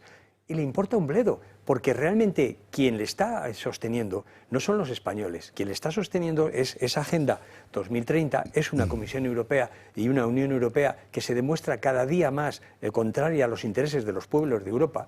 Y en este sentido creo que no tenemos más que otra posibilidad, es decir, es exigir que el Parlamento cierre mañana, que quizás la oposición, si realmente es una oposición, deja de hacer el paripé, de que pensemos que el Parlamento es realmente un sitio de donde reside la soberanía popular, porque no es nada, es una caja vacía donde van ellos a mentir y a salir en la televisión mintiendo. Y decía Sánchez que nuestra sociedad se ha comportado mucho mejor que en otras sociedades. Probablemente estos tíos habría salido la gente a quemar cosas, a quemar contenedores, a exigir responsabilidades, a protestar ante los ministerios, a exigir que cada militante socialista, que cada dirigente socialista, esté donde esté, es responsable, porque pertenece precisamente a esta banda criminal, es decir, de todo lo que está sucediendo. Y esto no ha parado aquí, es decir, en este sentido Abascal tenía razón. Es decir, esto es el principio. Vamos a ver muchas más desfachateces, muchas más agresiones a la población española y corremos el riesgo de convertirnos en un país donde no haya luz, donde no haya comida, donde no tengamos seguridad de lo que va a pasar con nuestros hijos pasado mañana o mañana mismo. Es decir, porque el camino que tienen es el camino de la destrucción de nuestra sociedad, de la destrucción y la liquidación de España como una nación que tiene futuro, que tiene posibilidades. Estamos en el modelo cubano. Cada día nos parecemos más, los apagones, los problemas con la alimentación, los problemas con el cultivo. Somos cada vez menos autosuficientes en la comida, en la electricidad, en la energía, en cualquier cosa. ¿Por qué? Porque tenemos un gobierno criminal y un país muerto, dormido por lo menos. Sí. Bueno, y además que hay que decir que ellos son los principales promotores de la desprotección y del caos, ¿no? O sea, es una burla total ante los españoles que Sánchez diga, bueno, tan campante, bueno, es que no tenemos ninguna versión oficial, es que de aquí a 3 o 6 meses es que nos vamos a dar cuenta de lo que podemos decir. No, vamos a ver, o sea, nosotros... O sea, yo creo que lo que tenemos que hacer es un llamado a desobedecer esto. O sea, porque al final es lo que le da la gana a él hacer con el poder y eso es lo que nos está transmitiendo una y otra vez en todas sus intervenciones. Entonces yo creo que el llamado allí tiene que ser a nosotros como sociedad civil desobedecer ya de una vez por todas este régimen de Sánchez y de eso, de que no podemos permitir que seamos una sociedad vulnerable. O sea, eso quedó en evidencia en el momento del apagón, cuando no sabíamos ni siquiera en qué momento nos iba a llegar el servicio, si iba a causar esto un gran caos en los supermercados, si iba a haber, incluso a mí, yo debo decir que me recordó mucho a Venezuela, porque cuando en Venezuela se daban estos casos, habían saqueos. O sea, habían saqueos, la gente se mataba literalmente en la calle por llegar a sus casas, que lo vimos en gran parte también aquí en España, cómo había un gran caos en las calles, y ya ni cuento en Madrid, que incluso con el tema de la basura, que Almeida no resolvía, esto era un apocalipsis total. A propósito de eso pasó una cosa divertida. El gobierno suena mucho del civismo de los españoles, porque ninguno se le iba a saquear el Supercore, resulta que nos hemos enterado de que Marlaska, mejor dicho, el Ministerio del Interior movilizó, no sé si por orden de Marlaska o motu propio, 30.000 policías. Cosa de la que el gobierno no ha querido hablar. No ha querido hablar porque seguramente quiere vender el relato de que bien mandados sois todos cuando soy yo el que manda. Es la impresión que me da, ¿eh? Es todo tan siniestro. Así es. En fin, sí. César. No, yo, para que el espectador también se haga una idea de los culpables exactamente de todo esto que sucede, yo no me quiero olvidar del cooperador necesario del Partido Socialista, porque oposición en España solo hay una y está en minoría, y es Vox. Al final el Partido Popular sistemáticamente, de forma sistemática, da igual en Europa o en España, se ha dedicado a rescatar al Partido Socialista vez tras vez. Cuando hablamos de, bueno, hay que movilizarse, es que hay que desobedecer. Pero bueno, ¿quién va a desobedecer? Quiero decir, si la mitad de aquello que llamamos derecha, que a mí ya una parte me parece más bien tirando a centro-izquierda progresista, en el caso de los votantes del Partido Popular, no son capaces ni siquiera de meter bien la papeleta en la urna, cuando vas a votar para echar a Sánchez, porque la opción está clara. El echar a Sánchez es la papeleta verde. La papeleta azul es la de dejar a Sánchez donde está o de continuar con un post-Sánchez, en todo caso, que puede ser Feijóo. Esa es la papeleta. Entonces, cuando no son capaces de meter la papeleta en el lugar correcto, ¿cómo les vamos a pedir que salgan a la calle? Ya Vox ya lo intentó. Vox apoyó unas protestas en Ferraz durante mucho tiempo. Oye, pues insistió, hay que movilizarse. ¿Cómo era lo que decía? Movilización permanente, era uno de los eslóganes utilizados. Y se intentó, pero el resto de la población pues no responde. Y no solo el problema es ese votante de la izquierda bolivarianizado que ya se lo cree absolutamente todo de Sánchez, como pasa en Venezuela, lo hablábamos antes en la publicidad. Como se creen en Venezuela a Nicolás Maduro, mentira tras mentira, y por descarada que sea la mentira y por psicópata que sea lo que puede defender, pero no nos olvidemos de esa otra parte, de esa falsa oposición que tenemos en España, que es la de ese señor que sale en pantalla, que es Feijóo, que está permitiendo que el Partido Socialista siga día tras día haciendo esto, porque ni siquiera hacen un ejercicio de oposición, aunque sea simbólica, apoyar una moción de censura, oye, pues apretar un poco, les da exactamente igual. Y ese también, el espectador tiene que saber que ese también es el problema de lo que está pasando. En la política contemporánea, tal como está planteada, no solo en España, en todas partes, el PP tiene un problema importante. Yo no dudo de que a la mayor parte, la inmensa mayoría de los diputados del PP les gustaría que Sánchez abandonara el poder para cambiar España a su manera. Bien. El problema es que las grandes cuestiones políticas que ahora determinan lo que es el espacio del poder y el espacio de la oposición en toda Europa ya no tienen nada que ver con lo que hace 20 o 25 años podría ser. Y ahora en las cosas fundamentales que al poder le importan, el PP y el PSOE están de acuerdo. Con gradaciones o no, pero están de acuerdo, ya sea la política energética, ya sea la política migratoria.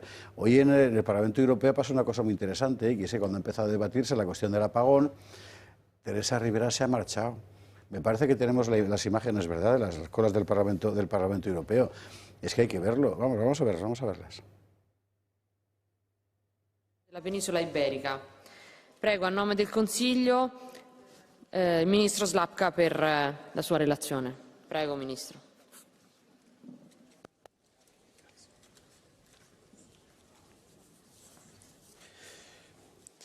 Madam President. Desapareció. Ya está, es decir, sencillamente ella no está. Es interesante porque es la principal responsable de eso. Pero ¿sabe usted qué pasa? Vamos a ver.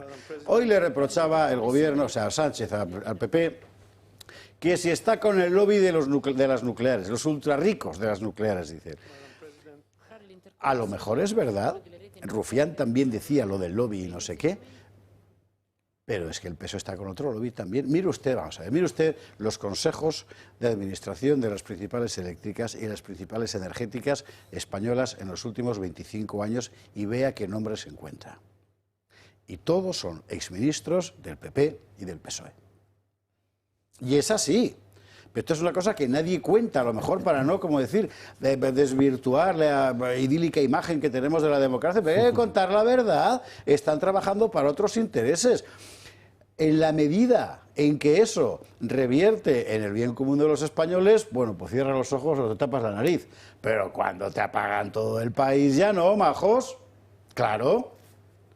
Así que haced un poco de política en serio, pero justamente eso del PP tiene una posición limitada. Hoy Sánchez la contaba a Feijóo todas las inversiones en renovables del gobierno gallego y sus planes para el futuro, que era llegar al 100% de energía renovable en Galicia. Pues claro, y si contamos las medidas anti-COVID de Feijóo, pues lo mismo, porque en esas cosas son lo mismo. Y esto se plantea un serio problema a los españoles, o a los franceses, o a los alemanes, o a los italianos, porque lo que veo es que la alternancia derecha-izquierda clásica de la posguerra se ha acabado, ha estallado por todas partes. Ahora estamos en otro mundo enteramente distinto, ¿no?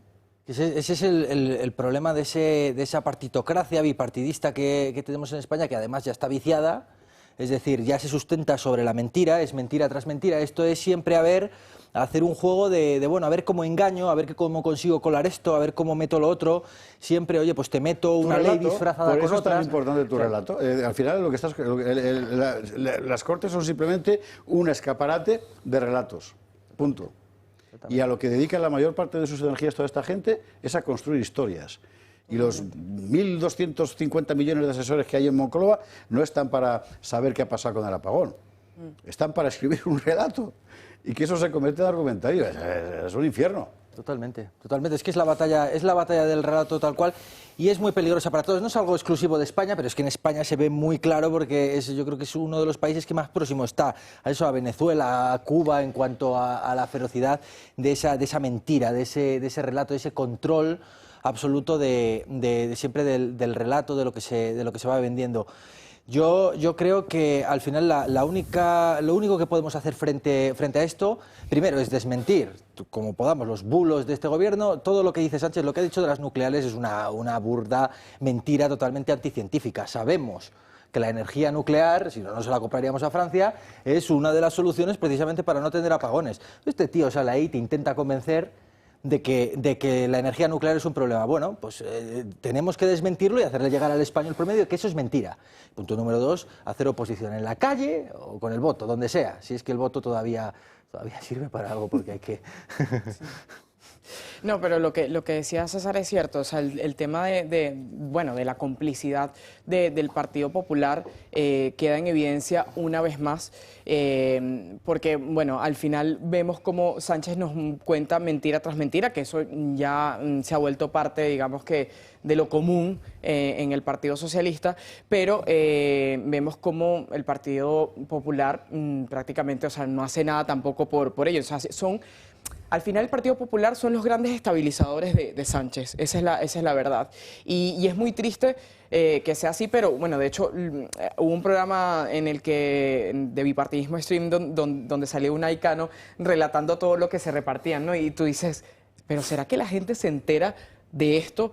Porque es lo que decía César, ¿cómo pueden seguir votando a esto? Porque son parte de un mismo sistema. O sea, lo único que les cambia prácticamente es el nombre y el color, pero son parte de lo mismo. O sea, al final se burlan de nosotros, se quedan con nuestro dinero y forman parte, digamos que, de una cúpula que está corrompida por todos lados. Y luego es verdad también que hay que decir que también es una burla para las víctimas. O sea, vemos cómo Sánchez hoy en el Congreso también minimizó las muertes que hubo a causa del apagón y dice, bueno, fueron 5, es que es poco con respecto a lo que han muerto por cambio climático, pero ¿cómo puedes medir además el tema de muertos por cambio climático? O sea, es una burla para los familiares de los que han perdido lo que perdieron a sus familias, a sus amigos, a sus allegados con esta situación, bueno, como ha pasado también con el caso de la Dana y con otros casos más en los que obviamente el Partido Socialista se ha lavado las manos. Entonces, ¿cómo minimizas una situación como esa y además te apalancas en el cambio climático y a partir de allí lo que vemos de la actitud del Partido Popular es que da vergüenza? O sea, es como decía José Javier al principio del programa, bueno, hay que reír prácticamente para no llorar, porque o sea, lo que está sucediendo hoy en España es para que estuviésemos movilizados día tras día, o sea, que estuviésemos en la calle exigiendo la salida de Sánchez del poder, y es que no lo vemos, entonces es realmente preocupante, porque además de decir que la actitud de Sánchez cada vez es más de psicópata, ¿no? Es un pervertido y se nota en los gestos, se nota en la burla, se nota en el chiste. Vamos a hablar, ¿no? Porque la verdad es que este personaje, desde el punto de vista personal, está alcanzando cumbres, en fin, formidables. Borrascosas. Totalmente. Borrascosas las cumbres. Borrascosas las cumbres. No, sí. yo creo que la dictadura más estable es aquella que no solamente tiene al dictador, sino también tiene la oposición del dictador. Yo creo que esta es la situación en la que estamos en prácticamente toda Europa y en concreto en España, ¿no? Yo creo que es evidente que Sánchez no es un político, simplemente un tipo absolutamente dispuesto a hacer lo que le digan sus amos, sin escrúpulos ningunos. Es decir, simplemente tiene esas dos características que hemos mencionado muchas veces aquí en este programa, ¿no? Es decir, la obediencia perruna a los amos, que hacen lo que le digan, y luego la falta de escrúpulos absoluta para decir una cosa y la contraria con 10 minutos de diferencia o con 10 segundos. Yo creo que en este sentido hay una cosa que está clara, ¿no? Es decir, evidentemente basta con cualquiera mire lo que ha pasado en Europa para darse cuenta de que realmente no hay oposición, que lo que hay es dos caras de la misma moneda, que son el Partido Popular Europeo, el Grupo Socialista Europeo, que tienen las mismas políticas, absolutamente las mismas, Y entonces ahí no cabe esperar ninguna alternativa, no cabe esperar ningún cambio. Es decir, estamos haciendo la misma política. Yo creo que es muy importante eso, es decir, mirar quién ocupa las empresas públicas, la dirección de esas empresas públicas, que nos han llevado cada vez a una situación más ruinosa, en la que realmente España es cada vez más dependiente de todo y en todos los terrenos, y vemos que se lo reparten el Partido Popular, el Partido Socialista y sus amiguitos separatistas. Yo creo que por ahí no cabe ninguna esperanza. Pero ¿qué es lo que sucede con la supuesta alternativa real? La alternativa real también, yo creo que hay momentos en los que está muy cómoda diciendo, uy, qué bien se está aquí, vengo aquí, doy un meeting, alguna televisión me saca, pero yo creo que hay que replantearse cómo llegar a la gente. ¿Por qué la gente es masoquista? ¿Tiene ganas de pasar hambre? ¿Tiene ganas de no tener luz? ¿Tiene ganas de que si hay un desastre como la Dana mueran sus familiares? Yo creo que no. Lo que sucede es que no ve realmente esa alternativa porque esa alternativa no le llega a su casa, no le llega a su coche, no le llega a su trabajo. Y eso es una carencia no del enemigo, sino de los que estamos intentando defender un futuro para España. Y eso es una de las cosas que hay que plantearse, no solamente que el enemigo es muy malo, sino qué podemos hacer para ser mucho más eficaces en combatir a ese enemigo. Y me parece que eso es una cuestión claramente de discusión ahora, porque la situación se va agravando y se va a agravar mucho más, va a haber muchos más apagones, porque cuando tú estás robando y solo te dedicas a robar, no tienes tiempo para dedicarte a que las cosas funcionen. Y efectivamente, cuanto más roban y cuanto más gente hay robando, las cosas funcionan cada vez peor. Y es lo que estamos viendo, es lo que va a pasar. Entonces, los que estamos en contra de esta situación, los que queremos un futuro para el país, tenemos que plantearnos realmente qué tenemos que hacer, qué hay que hacer y algo habrá que cambiar. Sobre las limitaciones del Parlamento como, ¿cómo decir?, lugar de escenificación de la democracia, este gobierno ha hecho más que nadie por anularla toda, ya sea a través de Francina Armengol, ya sea a través de nuestro querido amigo Gómez de Celis, y hoy Francina Armengol lo ha hecho, y además estoy convencido de que lo ha hecho con toda buena conciencia, cuando ha hecho esto. O autorización del Parlamento o elecciones, es decir, o democracia, señorías. Mire, señor Feijóo, se le ha terminado el tiempo. Señor Feijóo, se le ha terminado el tiempo. Quedamos en la Junta de Portavoces. Yo lo siento muchísimo. Lo discutimos en la Junta de Portavoces y yo propuse...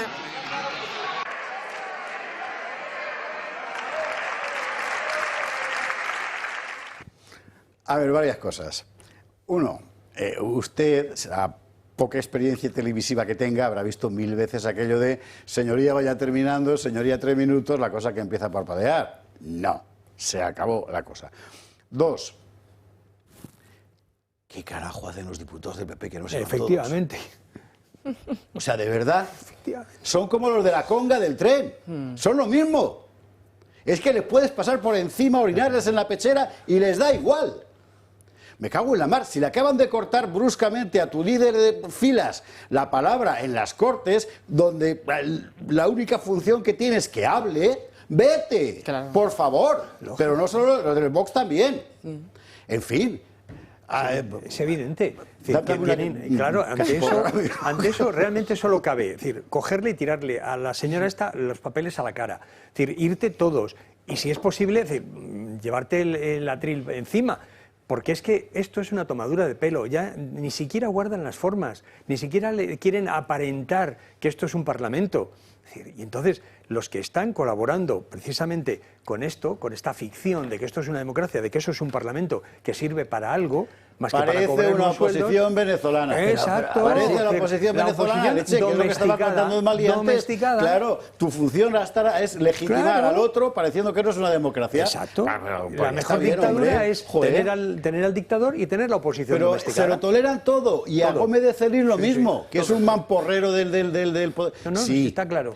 Es que tenemos una cierta historia con Gómez de Celis aquí, ya te la contaré un día.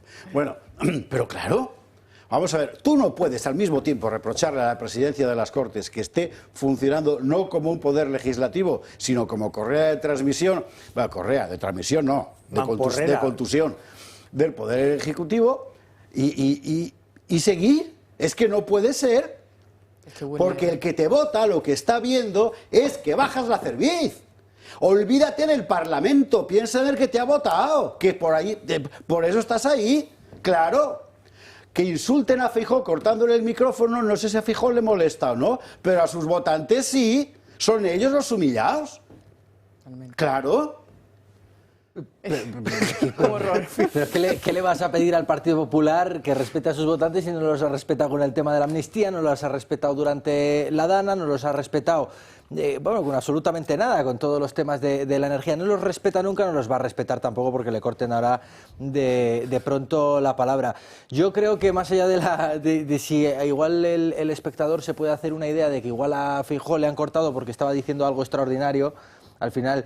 Yo creo que se estaba otra vez más riendo de los españoles simplemente porque es curioso que diga, bueno, estaba hablando de democracia y democracia y democracia, pero bueno, la democracia, la suya es ninguna, porque es la de rescatar al PSOE, que es un gobierno que ha sido ilegítimo cuanto menos, como poco, porque llegó al poder engañando a absolutamente todos sus votantes, pactando con ETA...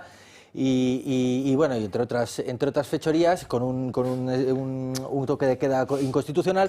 Entonces, bueno, hay que ver eso, pero yo creo que pedirle al Partido Popular ahora que se plantee es simplemente un absurdo. O sea, no tiene sentido. Pues hay que pedirle al Partido Popular y a Vox que se planten, porque con su presencia en las Cortes en este tipo de situaciones, lo que están haciendo es legitimar en la práctica la manipulación del Parlamento en beneficio exclusivo de un poder ejecutivo sin límites. Y eso no puede ser. Y se tienen que plantar. Que cobran un cierto dinero, no diré que un pastor porque tampoco sería verdad, por eso. Leche, que piensen. Tienen gente listísima. O eso dicen ellos. Y pues, grandes estrategas y no sé cuántos. Coño, pues coged un mapa y os ponéis. Pero no puede ser que el votante de derecha en España, sea PP, Vox, UPN o quien fuere, ¿verdad?, esté viendo cada vez que hay reunión en las Cortes que aquí hay un sudra que es el votante de derechas, al que se le puede escupir, se le puede insultar, se le puede cortar la palabra y no pasa nada, y seguís yendo allí. O sea, no puede ser. Leche, que penséis en los votantes, dejad de pensar en el Parlamento solo es una proyección de una sociedad. Y vuestros escaños no son más que una proyección de la gente que os ha votado, de ese señor con mono y con bigote o con cofia o con el delantal. Son esos. Es a esos a los que están insultando. Y si a vosotros nos importa, a ellos sí. O debería, vamos. Aquí hay elementos muy graves también porque, bueno, lo primero, vulneración obviamente de la institución, que ya lo hemos hablado en repetidas oportunidades acá. Y bueno, luego también obviamente la falta de protocolo en el Congreso, pero es justamente lo que decías tú, José Javier, hace un rato, es bajar la cabeza. O sea, ¿cuál es la imagen que queda ante el mundo y ante los votantes, ante los españoles, una imagen como esa? Ah, bueno, que hemos cedido, hemos bajado la cabeza ante el sanchismo, ante el Partido Socialista, y si esa es la real oposición, ¿qué es lo que tenemos entonces? Porque eso no es lo que realmente nos representan. Yo creo que allí lo que tuvo que haber pasado es lo que sucedió cuando el narcoterrorista mandatario colombiano Gustavo Petro vino acá al Congreso de los Diputados y Vox. Todos los diputados del partido salieron del hemiciclo, y eso tenía que haber pasado hoy en ese sentido. Pero bueno, vemos que al final fue bajar la cabeza y bueno, no ha pasado nada aquí no ha pasado nada, y ahí hay una gravedad realmente, no solamente a nivel comunicacional, sino también del tema de por quiénes estamos siendo gobernados. Que vamos a seguir dando candela, pero hay que ser la publi antes. Vamos a seguir dando candela porque hay que dejar una cosa clara, y además me parece que es una evidencia. O sea, ya usted sabe que aquí nunca hemos dejado de gritar el rey está desnudo, me refiero en este caso al César, ¿no? Pero bueno, lo de hoy, este hombre tiene un verdadero problema. Y por tanto el problema lo tenemos nosotros. Yo siempre recuerdo aquella definición precisa, exacta, del diario El País en otros tiempos, cuando definió a Sánchez como un insensato sin escrúpulos. O sea, nunca se pudo decir mejor. Y cada día demuestra qué corto se quedó. En fin, publi, y seguimos con esto.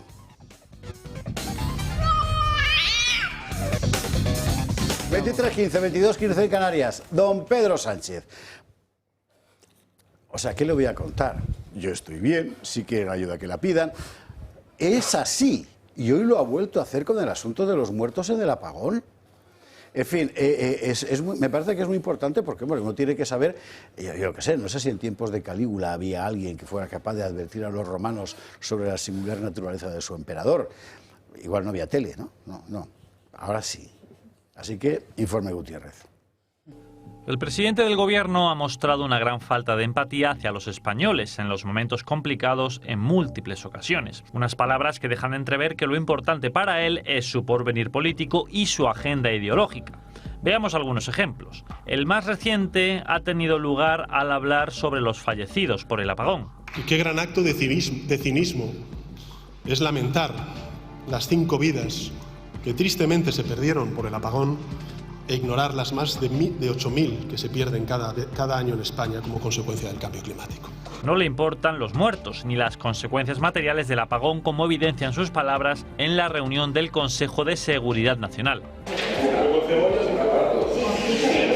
Lo hizo anteriormente en el contexto de la Dana.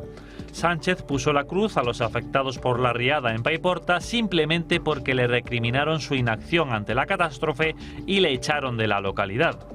Estos dejaron de ser víctimas para convertirse en... No nos vamos a desviar, pese a lo que pueda suceder con algunos violentos absolutamente marginales. Poco importa que esa gente haya perdido a sus familiares, sus casas, sus vehículos y, en definitiva, todo lo que tenían. Todos ellos son elementos marginales. Volvió a hacer gala de esa falta de empatía al solo interesarse por su bienestar físico personal tras el incidente de Paiporta. Grupos ultras perfectamente organizados que iban a tratar de hacer el mayor daño posible a las autoridades que estábamos allí presentes. Yo estoy bien.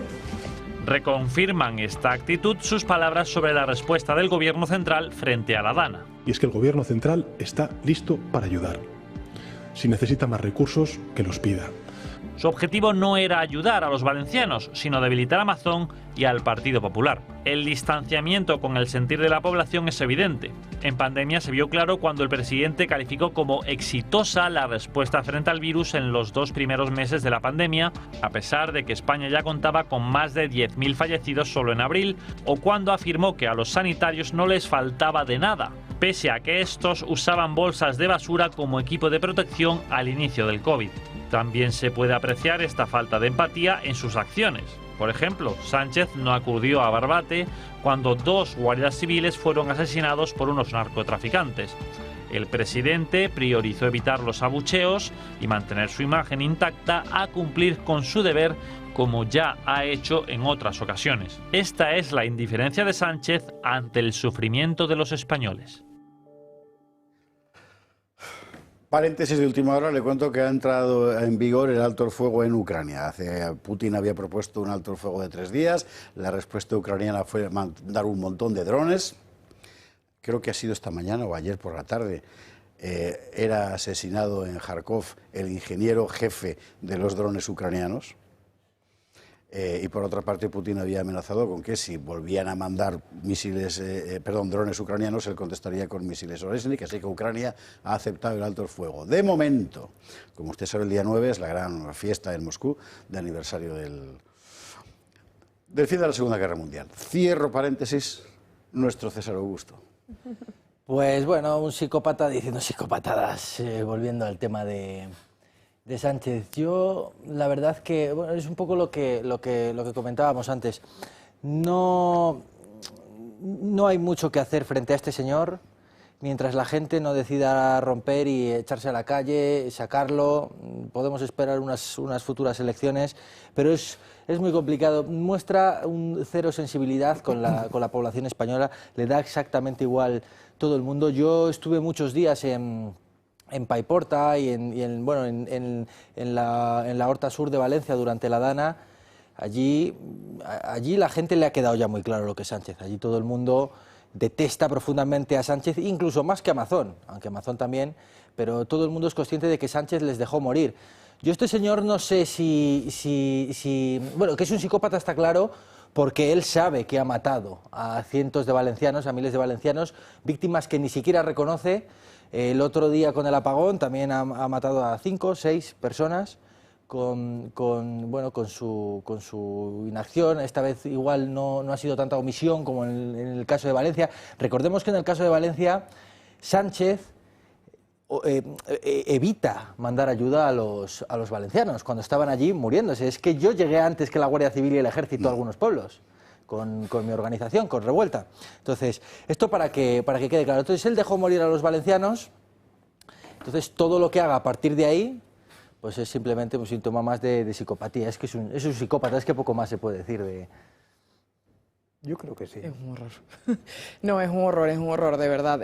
Al final vemos que la responsabilidad está clara y la responsabilidad del Partido Socialista ha sido dejar en el olvido prácticamente y bueno, desprotegidos a toda la población española, pero en diversas oportunidades. O sea, ya es en repetidas ocasiones y bueno, lo vimos también con el caso de la pandemia, donde ellos también se llenaron los bolsillos, dejaron a la gente morir, a nuestros mayores, a nuestra gente más que más lo necesitaba, con el caso de la Dana, como bien lo relataba César, ahora con el apagón y bueno, y así va a seguir siendo, porque realmente a ellos y a Sánchez en particular también lo único que le interesa es salvaguardar sus intereses y sus negocios. Esa es la realidad. Y resulta muy duro porque tú lo decías muy bien, esos muertos que tenemos en España son muertos del Partido Socialista, son del gobierno actual.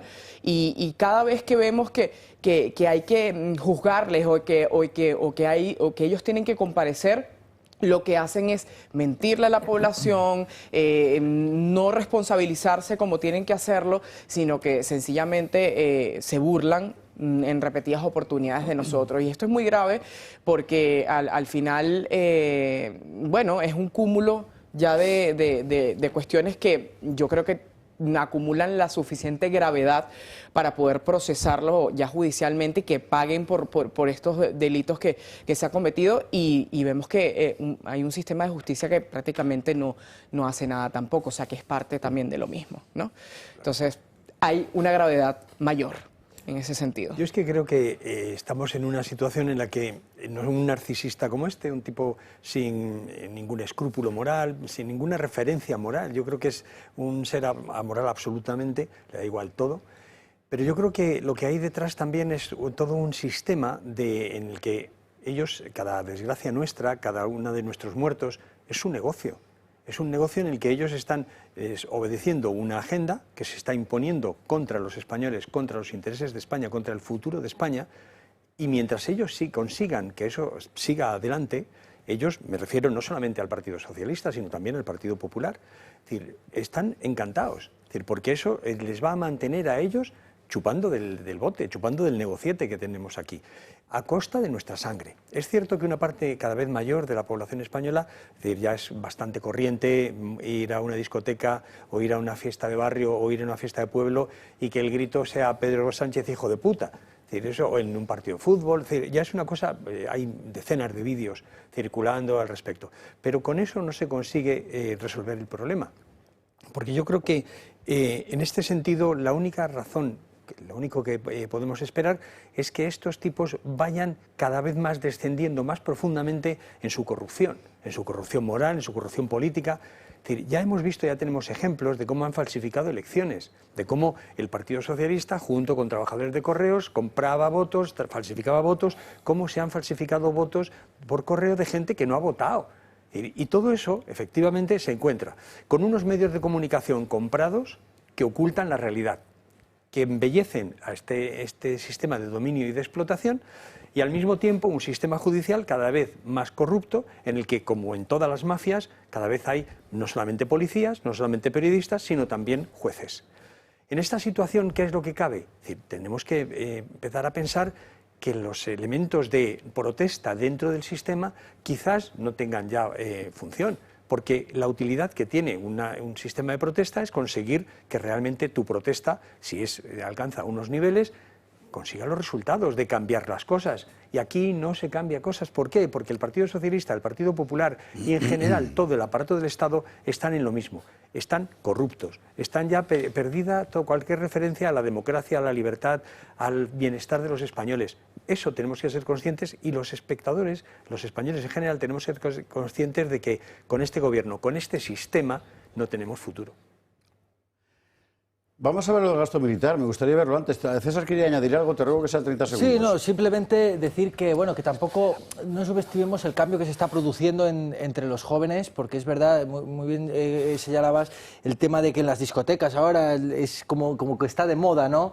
Eso de Pedro Sánchez, hijo de tal, hijo de su madre, alrededor de todo el mundo. Y es verdad que se ha producido ese cambio, un cambio sociológico muy importante entre la juventud, yo lo veo día a día en la calle, pero hay que decir una cosa. El partido político que está desapareciendo en esa dicotomía es el Partido Popular, que es el que apenas está consiguiendo un 11% de esos jóvenes. Entonces, el votante joven de izquierda parece que se está trincherando en el PSOE, más minoritariamente, y después Vox con más fuerza, con un 30%, pero que ahí futuramente parece ser que es donde va a estar el gran choque, por lo menos si la tendencia se mantiene. Por eso nos dicen las encuestas. Tiempos de cambio. Tiempos de cambio. ¿Cuán largo me lo fiáis? Bueno, en todo caso, lo que está cambiando todo, absolutamente todo. Leía yo un buen amigo que escribió un artículo, después de Sánchez, el reformismo y tal. Es un discurso de 1920. Es que todo ha dado la vuelta, claro. En fin, bueno. Lo del gasto militar, yo no quería dejar de tocarlo porque aquí está la gente demasiado de acuerdo y hay que sembrar un poco de cizaña. ¿Sabe usted que España tiene que gastarse un porrón de dinero en defensa? ¿Por qué? Porque lo manda la OTAN. ¿Porque lo manda Bruselas? No, que coño, lo manda Trump. Claro, vamos a hablar en serio, ¿no? ¿Y qué dice el gobierno español? Pues que por supuesto que sí, pero que en lo que él quiera. ¿Y de dónde lo va a sacar? Ah, amigo. Bueno, hoy había debate, parte del debate en las Cortes ha sido sobre eso, lo vemos. El tema central en origen de la sesión de control al Gobierno era el aumento en gasto en defensa. Pero son tantas y tan diversas las explicaciones que el máximo mandatario del Gobierno tiene que dar que el gasto en defensa ha quedado desdibujado con el apagón masivo del 28 de abril. El presidente del Gobierno no cesa en su empeño y habla de crecientes y nuevas amenazas para justificar el aumento de las partidas de seguridad y defensa de hasta el 2% del PIB en 2025. Europa es evidente que está sometida a unas nuevas amenazas que, bueno, durante muchas décadas parecían ajenas a Europa y a su entorno. Yo creo que lo que debe hacer España es, en línea y en coherencia con aumentar la seguridad de los ciudadanos y ciudadanas de nuestro país, neutralizar estas amenazas. En tono pedagógico, el presidente del Gobierno ha explicado dónde se van a destinar los más de 10.000 millones de euros adicionales. Se va a destinar, en primer lugar, a mejorar las condiciones laborales de la tropa y de la marinería, a adquirir nuevas capacidades en telecomunicaciones y en ciberseguridad. Se trata de actualizar y de reemplazar los que ya tenemos. Sus socios independentistas le vuelven a dar la espalda. Señor presidente, usted aprovechó la muerte del Papa para salir a anunciar esto. Si ese 20% no se queda en Cataluña, que es lo que le corresponde, usted no tiene el apoyo de Junts per Catalunya. El líder de la oposición ha cargado contra las explicaciones de Sánchez. ¿Cómo puede venir a pedir confianza para escenarios bélicos si es incapaz de asegurar el transporte o la electricidad en tiempos de paz? El presidente de Vox se ha referido a la política del miedo. Sabe utilizar ese miedo como lo hacen los villanos, sabe que ya nadie le respeta y por eso solo aspira a que le temamos. Por su parte, Podemos se posiciona frontalmente al rearme. Oponiéndonos frontalmente a un rearme criminal.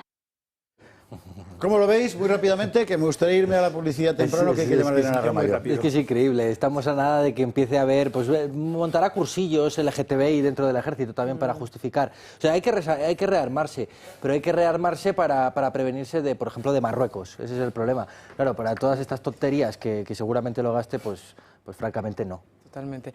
Hay una única cosa, y creo que es la primera vez que voy a decir que coincido con Ione Belarra, cuando le decía hoy que Sánchez se ha vuelto el presidente más belicista de la historia, ¿no?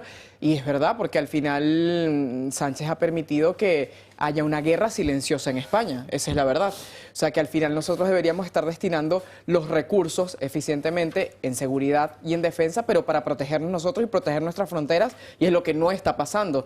Entonces al final todo lo que él lanzó hoy en el Congreso de los Diputados de que, bueno, nuevos empleos, vamos a reformar, vamos a reforzar, es una gran mentira. O sea, al final estamos más inseguros que nunca y va a seguir sucediendo porque hay una política de justamente de hacer un efecto llamada para que toda esta inmigración ilegal y descontrolada forme parte ya de esta normalidad del multiculturalismo que al final lo que nos trae es una desgracia en nuestro país. Vamos a hablar enseguida de la inmigración después de la publi.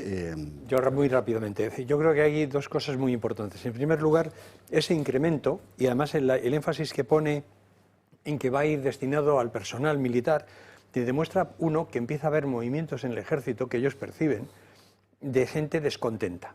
Y entonces vamos a comprar a todos aquellos que están poniendo en duda nuestro futuro. La segunda cuestión, la segunda derivada muy importante y muy rápido, es que la extrema izquierda, la supuesta izquierda, Podemos, Sumar y similares, está deshecha. Es decir, no solamente deberían estar rompiendo con el Partido Socialista, sino que es que no tienen otro discurso más que estar debajo de sus faldas para seguir chupando del bote. Como organización de masas, como conexión con esa parte de la sociedad que se reclama de izquierdas y similares, creo que se están rompiendo realmente todos esos. Y al final, todos esos lazos. Y al final es el Partido Socialista el que se va a quedar con lo que quede de ese grupo, ¿no?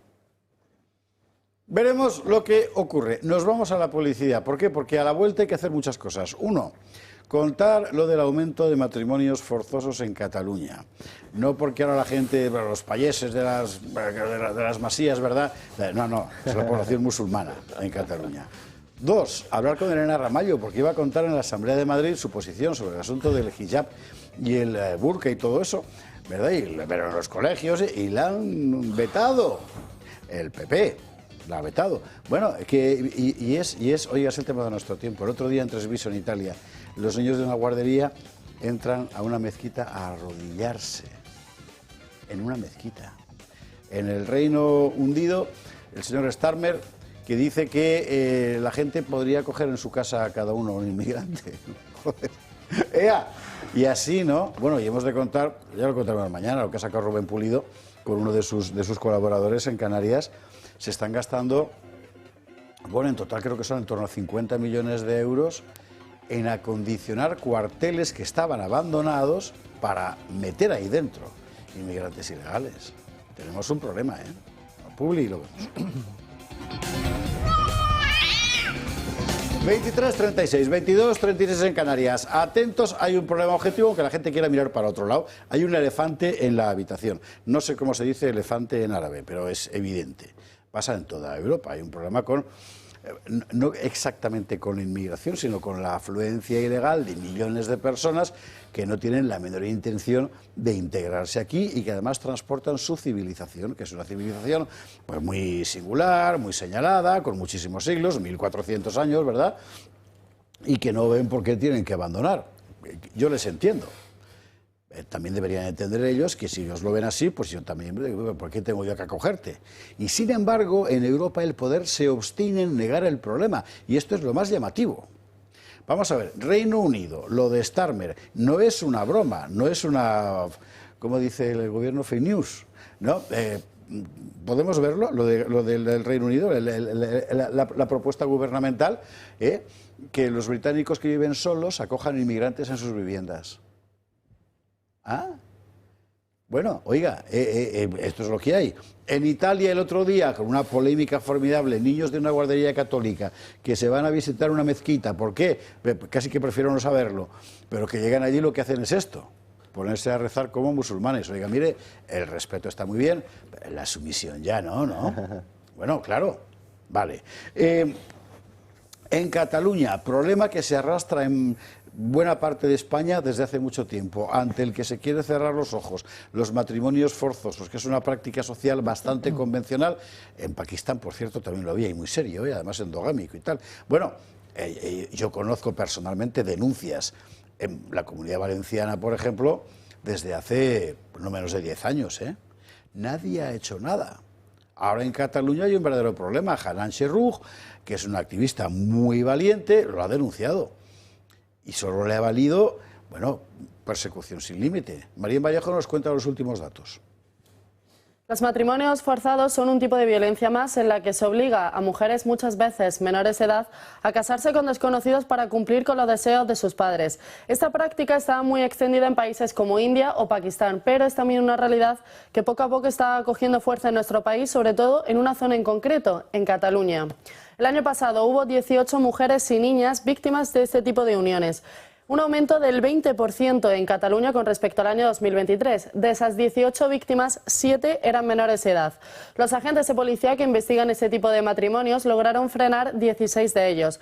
La media de edad de las mujeres atendidas fue de 22 años en el caso de las mujeres y de solo 14 en el caso de las niñas. Esta práctica está siendo muy vigilada en Cataluña, sobre todo desde el año 2009. Desde entonces se han detectado en esta comunidad más de 220 casos de mujeres que iban a ser obligadas a casarse en contra de su voluntad. Este tema precisamente fue ayer tratado en el Congreso. Vox presentó una proposición de ley para endurecer el castigo penal, pero fue rechazada por los votos en contra del Partido Socialista, Sumar y sus socios de gobierno. El motivo, por la vinculación, dicen, que hace desde Vox con el aumento de la inmigración ilegal. Tener las puertas abiertas de nuestra nación abiertas, de par en par, nos ha traído como consecuencia una inmigración masiva, descontrolada, que nos está dejando muchos tipos de huellas, como la huella de los matrimonios forzosos. A la persona que coacciona, intimida, somete, presiona, extorsiona, chantajea, amenaza, impone, agrede, aplica la violencia, incluso compra y vende a una niña para que se case contra su voluntad, se merece que se le apliquen las penas más duras. El texto propuesto pedía endurecer el castigo penal para este tipo de delito en una horquilla de entre 1 año y 3 años y medio de prisión. Además, se fijaba también la imposición de la pena de grado superior en el caso de víctimas menores de edad y en la mitad superior cuando se utilizase la violencia, la intimidación grave o el engaño. Y usted dirá, bueno, es que la izquierda está con el Islam. Bueno, bien, efectivamente, el gauche-islamismo, como se dice en Francia, es una corriente, pero la derecha también. Y es una cosa muy llamativa porque en el poder, el Partido Popular, en la práctica, ya ni le cuento en Andalucía, ¿verdad?, se está comportando como un cooperador necesario. Y es muy interesante lo que ha pasado en la Asamblea de Madrid. En Madrid, como usted sabe, se planteó en varios centros escolares un problema objetivo con niñas de origen musulmán que acudían a clase con el velo y tal, ¿verdad? Y esto no es discriminación de esas niñas. Bueno, y un cierto debate, y gente que intervino para hablar. Elena Ramallo, por ejemplo, iba a ir a la Asamblea de Madrid a hablar. Pues no, ahí lo tiene usted. La mesa, en virtud de lo previsto por el artículo 49.1.c del reglamento de la Asamblea, acuerda su no admisión a trámite. ¿Por qué? Dicen que por falta de concreción. Ya, en fin. Enseguida estamos con Elena Ramallo, Carlos. A ver, yo es que creo que el poder real, el poder no el poder que supuestamente ejercen aquí el Partido Popular, el Partido Socialista o similares, el poder real, los dueños del poder, los globalitarios, los tipos que realmente dictan las políticas que tiene que hacer el Partido Popular, el Partido Socialista en toda Europa y en medio mundo, es decir, tienen clarísimo que tienen que destruir las sociedades y las naciones democráticas que las albergan. ¿Por qué? Porque el control, la ruptura de esas sociedades, la ruptura de esas naciones, la desaparición de esas naciones va a facilitar su control en un proyecto de dictadura totalitaria. Y el musulmán tiene algunas ventajas importantes, y es que el poder político y el poder religioso se funden. La sumisión absoluta que tienes que precisamente frente a ese poder político o religioso.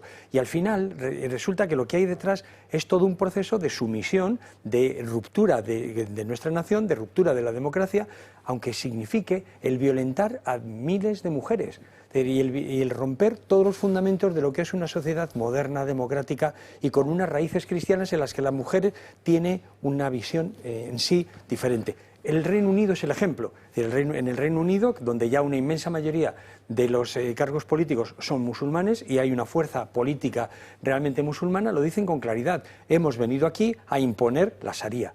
Y eso es lo que quieren para Europa. Elena Ramallo, muy buenas noches, ¿cómo estás? ¿Qué tal? Hola, buenas noches. pues te has quedado sin comparecencia en la Asamblea de Madrid.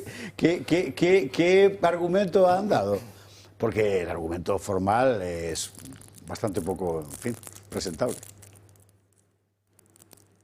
Bueno, a ver, lo de la argumentación de la falta de concreción es absolutamente falso, porque sí que se concretó. De hecho, se hicieron hasta 6 intentos en distintas comparecencias y distintas comisiones, desde la de educación hasta la de mujer, para que pudiese hablar, ¿no? Se habló de falta de idoneidad. Bueno, o sea, mi currículum está ahí. Yo creo que si yo tengo falta de idoneidad para estar en la Asamblea de Madrid, la tendrían que cerrar, sinceramente. Lo digo con toda humildad. Y por otro lado, el hecho de que no se concretaba no es cierto, porque se concretó en cada una de las propuestas que se hizo. ¿Para qué era? Para hablar sobre la influencia del islamismo en la educación infantil, primaria y secundaria, para hablar de los derechos humanos que se afectaban respecto a este tema en Madrid concretamente. Es decir, se concretó exactamente todo lo que se tenía que concretar. Es una excusa, pero es que es más. Curiosamente, esta propuesta que redacté yo y que compartí con una compañera, bueno, a ella se le permitía hablar y a mí no. Es curioso, ¿no? Porque, bueno, yo acostumbro a ser bastante más contundente a la hora de hablar. Y entonces, bueno, pues simplemente no se quiere escuchar un tema que es qué está pasando con el islamismo y con las mujeres en España. Digo una cosa, la verdad es que la pregunta es un poco trampa, porque en realidad una cosa lleva a la otra. Cada uno se le ocurre. Al final esto lo han vetado porque eras tú o porque era Vox. Digo que es un poco trampa porque nadie más sino Vox te había invitado, con lo cual al final estamos un poco en lo mismo. Pero me llama mucho la atención cuando es una obviedad que en la Comunidad de Madrid, y no solo aquí, claro, ha sido un problema objetivo. Es que, a ver, por un lado, ahí voy a explicar. Nosotros, al presentar la propuesta, nos dirigimos al consejero de Educación para explicársela y después que se pudiese pues trasladar a la Asamblea y poder hablar para presentarla a todos los partidos políticos. Ni tan siquiera nos contestó. Y esto debe de ser una pauta, porque cuando la presentamos en el Congreso tampoco se nos contestó, que es lo mínimo que me parece a mí que debe hacer un cargo público cuando le llega una proposición de modificación de una ley o de una normativa por parte de unas personas que en este caso somos 2 profesoras y que representamos a muchísimas personas en este país que quieren que se regule, que quieren que se prohíba no solo el velo en las aulas, sino el burka, que supone un problema de seguridad al margen de la vulneración de los derechos. Entiendo. Elena, una última cosa, aunque no ha sido específicamente tu tema, pero sí que toca mucho tu tema, a propósito de esta noticia que teníamos en Cataluña del aumento exponencial de matrimonios forzosos dentro de la comunidad musulmana, evidentemente. Estamos un poco ante lo mismo y ante la problemática que tú estás trabajando de defensa de la igualdad de derechos, claro. Es que, a ver, el problema es un problema muchísimo más grave, ¿no? Que si el velo, que si el burka, que si los matrimonios infantiles y los matrimonios forzosos. El tema es que estamos ante una situación de suplantación de una civilización por otra. Se quiere eliminar todo rastro de la civilización occidental, de todos los signos del cristianismo y del humanismo, y se quiere implementar y después destruir nuestra civilización democrática para que se desarrolle el islamismo, algo que a mí me sorprende. Pero es que el problema no es que ellos vengan a nuestros países, impongan sus costumbres, sus tradiciones, incluso sus derechos. El problema es la facilidad que le dan los distintos partidos y los distintos gobiernos para que eso se lleve a cabo. Claro. Y en el caso de Madrid, que su presidenta, que yo quiero pensar que no sabe lo que ha pasado, que ha sido un tema de la Asamblea, ¿no? Y desde aquí pido que si no lo sabe, pues que se interese por qué está pasando, ¿no? ¿Por qué se nos prohíbe? Porque Madrid es conocida porque es la comunidad de la libertad. Bueno, pues si es la comunidad de la libertad, ¿qué menos que permitir la libertad para que 2 profesoras expliquen en la Asamblea de Madrid un problema que nos afecta a todas las mujeres de España y también a las de la Comunidad de Madrid.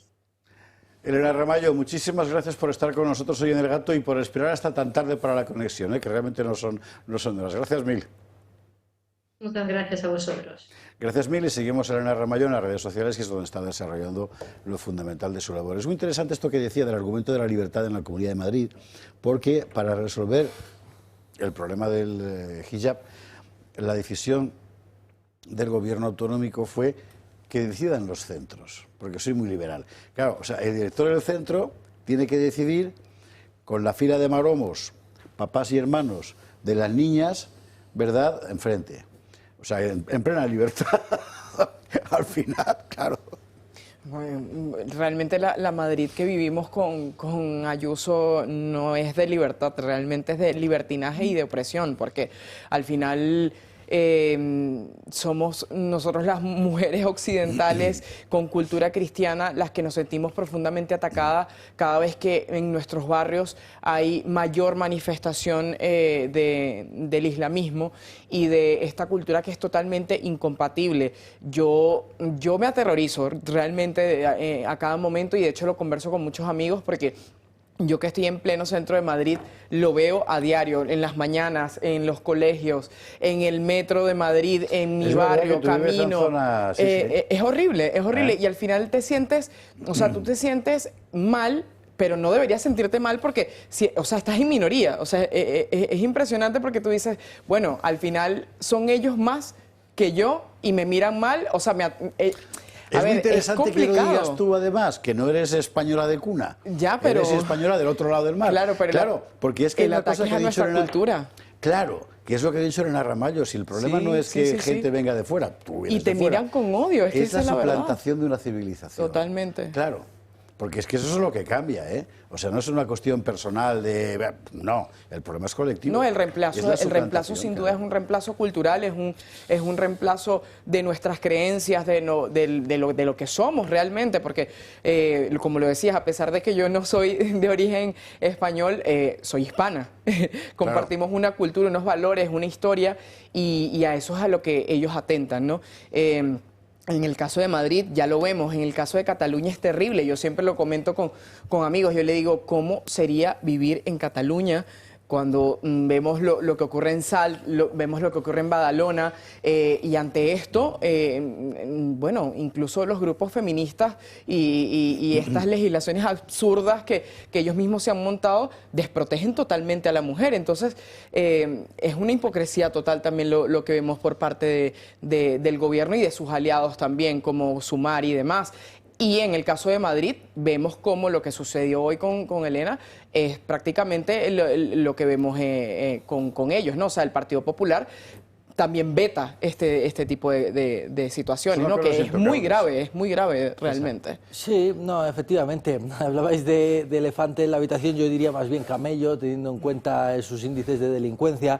Pero no solo esto, yo llevo un tiempo a través de Hércules difundiendo muchos vídeos de mujeres muy jóvenes, sobre todo mujeres, también hombres, pero en TikTok, que es una red social que igual para mucha gente es un poco desconocida, pero es todo un mundo, es la cantidad de visualizaciones que se consiguen en esta red social es enorme, que están promocionando, hay un montón de influencers de habla hispana, muchas de ellas residentes en España, que promocionan desde la Sharia hasta, es verdad, que posiciones un poco más moderadas, pero que están consiguiendo incluso entre bueno, algunos sectores de la juventud poner de moda el hijab, con un movimiento que es muy curioso, que es el movimiento hijabi. Ellas mismas se reivindican como hijabis, es como ser, vamos a decir, entre comillas, rebelde, ¿no? Vas al instituto y te enfrentas y no, porque tú me oprimes, porque no me dejas llevar.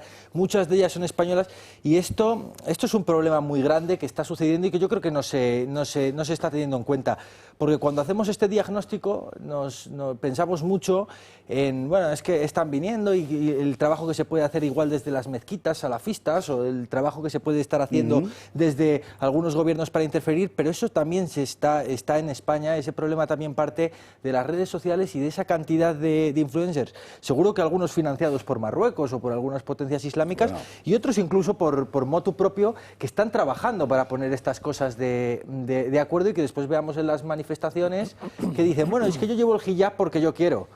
Y al final, yo creo que realmente muchas sí piensan, bueno, es que lo estoy llevando yo porque sí quiero, porque algunas es que tienen 2 padres españoles cristianos.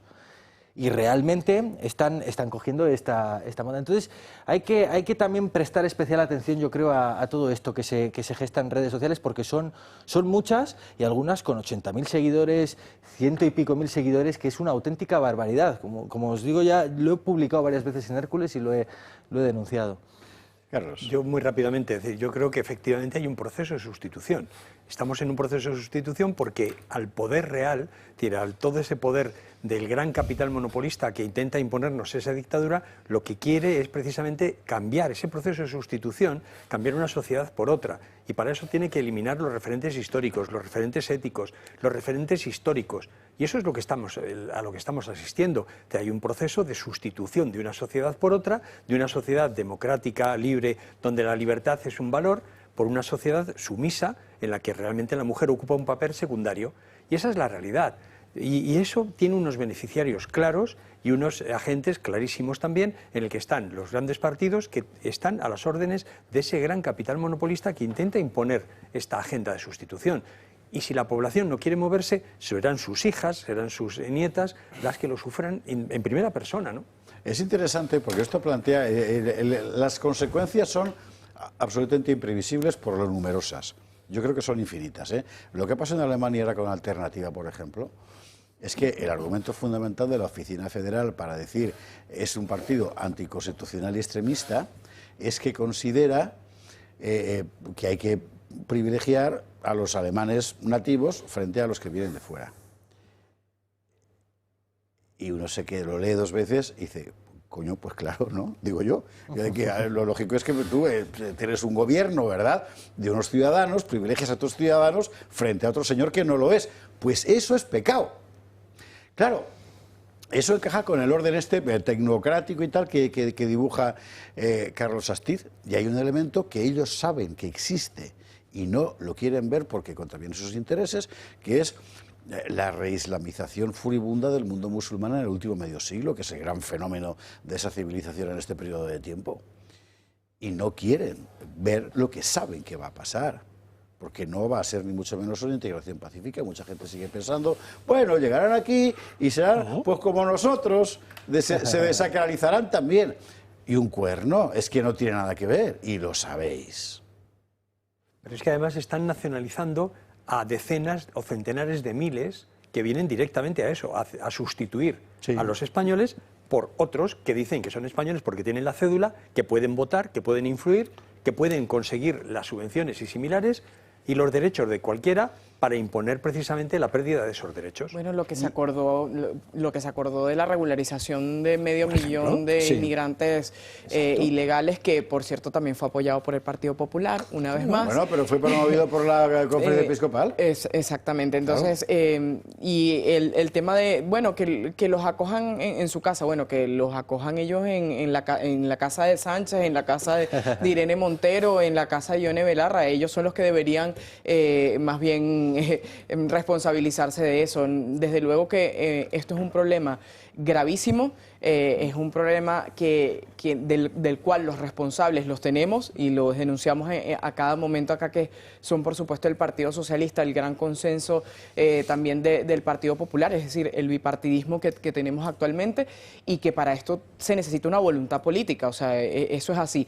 Hay que tener voluntad política para decir que los que vienen a infringir las normas, las leyes, el comportamiento civil de la población española tienen que estar fuera. Tienen que estar fuera y ya está. O a sustituirnos simplemente. Claro, totalmente. Es que porque el índice de guetarización es tan alto. ¿El índice de qué, perdón? De guetarización. Sí. Se guetarizan. Llegan a Francia y se guetarizan. De crear guetos, vamos. Claro, exactamente. No es que se hagan de guetaria. Hay barrios enteros musulmanes y zonas enteramente musulmanas donde no quieren claro, que entre la cultura occidental. Pero porque que es una religión política, porque es que ellos consideran que vivir en su comunidad es su derecho y tienen razón. Pero si el problema es aquí que el poder se niega a verlo aunque lo sabe. Pero que lógicamente ellos crean su propio mundo porque son un mundo. Son un mundo que no es el nuestro. Yo creo que al espectador le chocaría mucho ver cómo, por ejemplo, hay tiktokers ya musulmanas que salen anunciando ropa, como pueden ser las influencers españolas comunes, pero con la cara pixelada, totalmente pixelada, y bueno, pues anunciando hijabs, y eso ya está sucediendo en España, para que nos demos cuenta de a qué puntos estamos llegando. Y todo esto tampoco se soluciona simplemente con un cambio electoral. Estamos ante una perspectiva, en cierto modo, fascinante, pero en fin, en 30 segundos ya hay que viene el fútbol.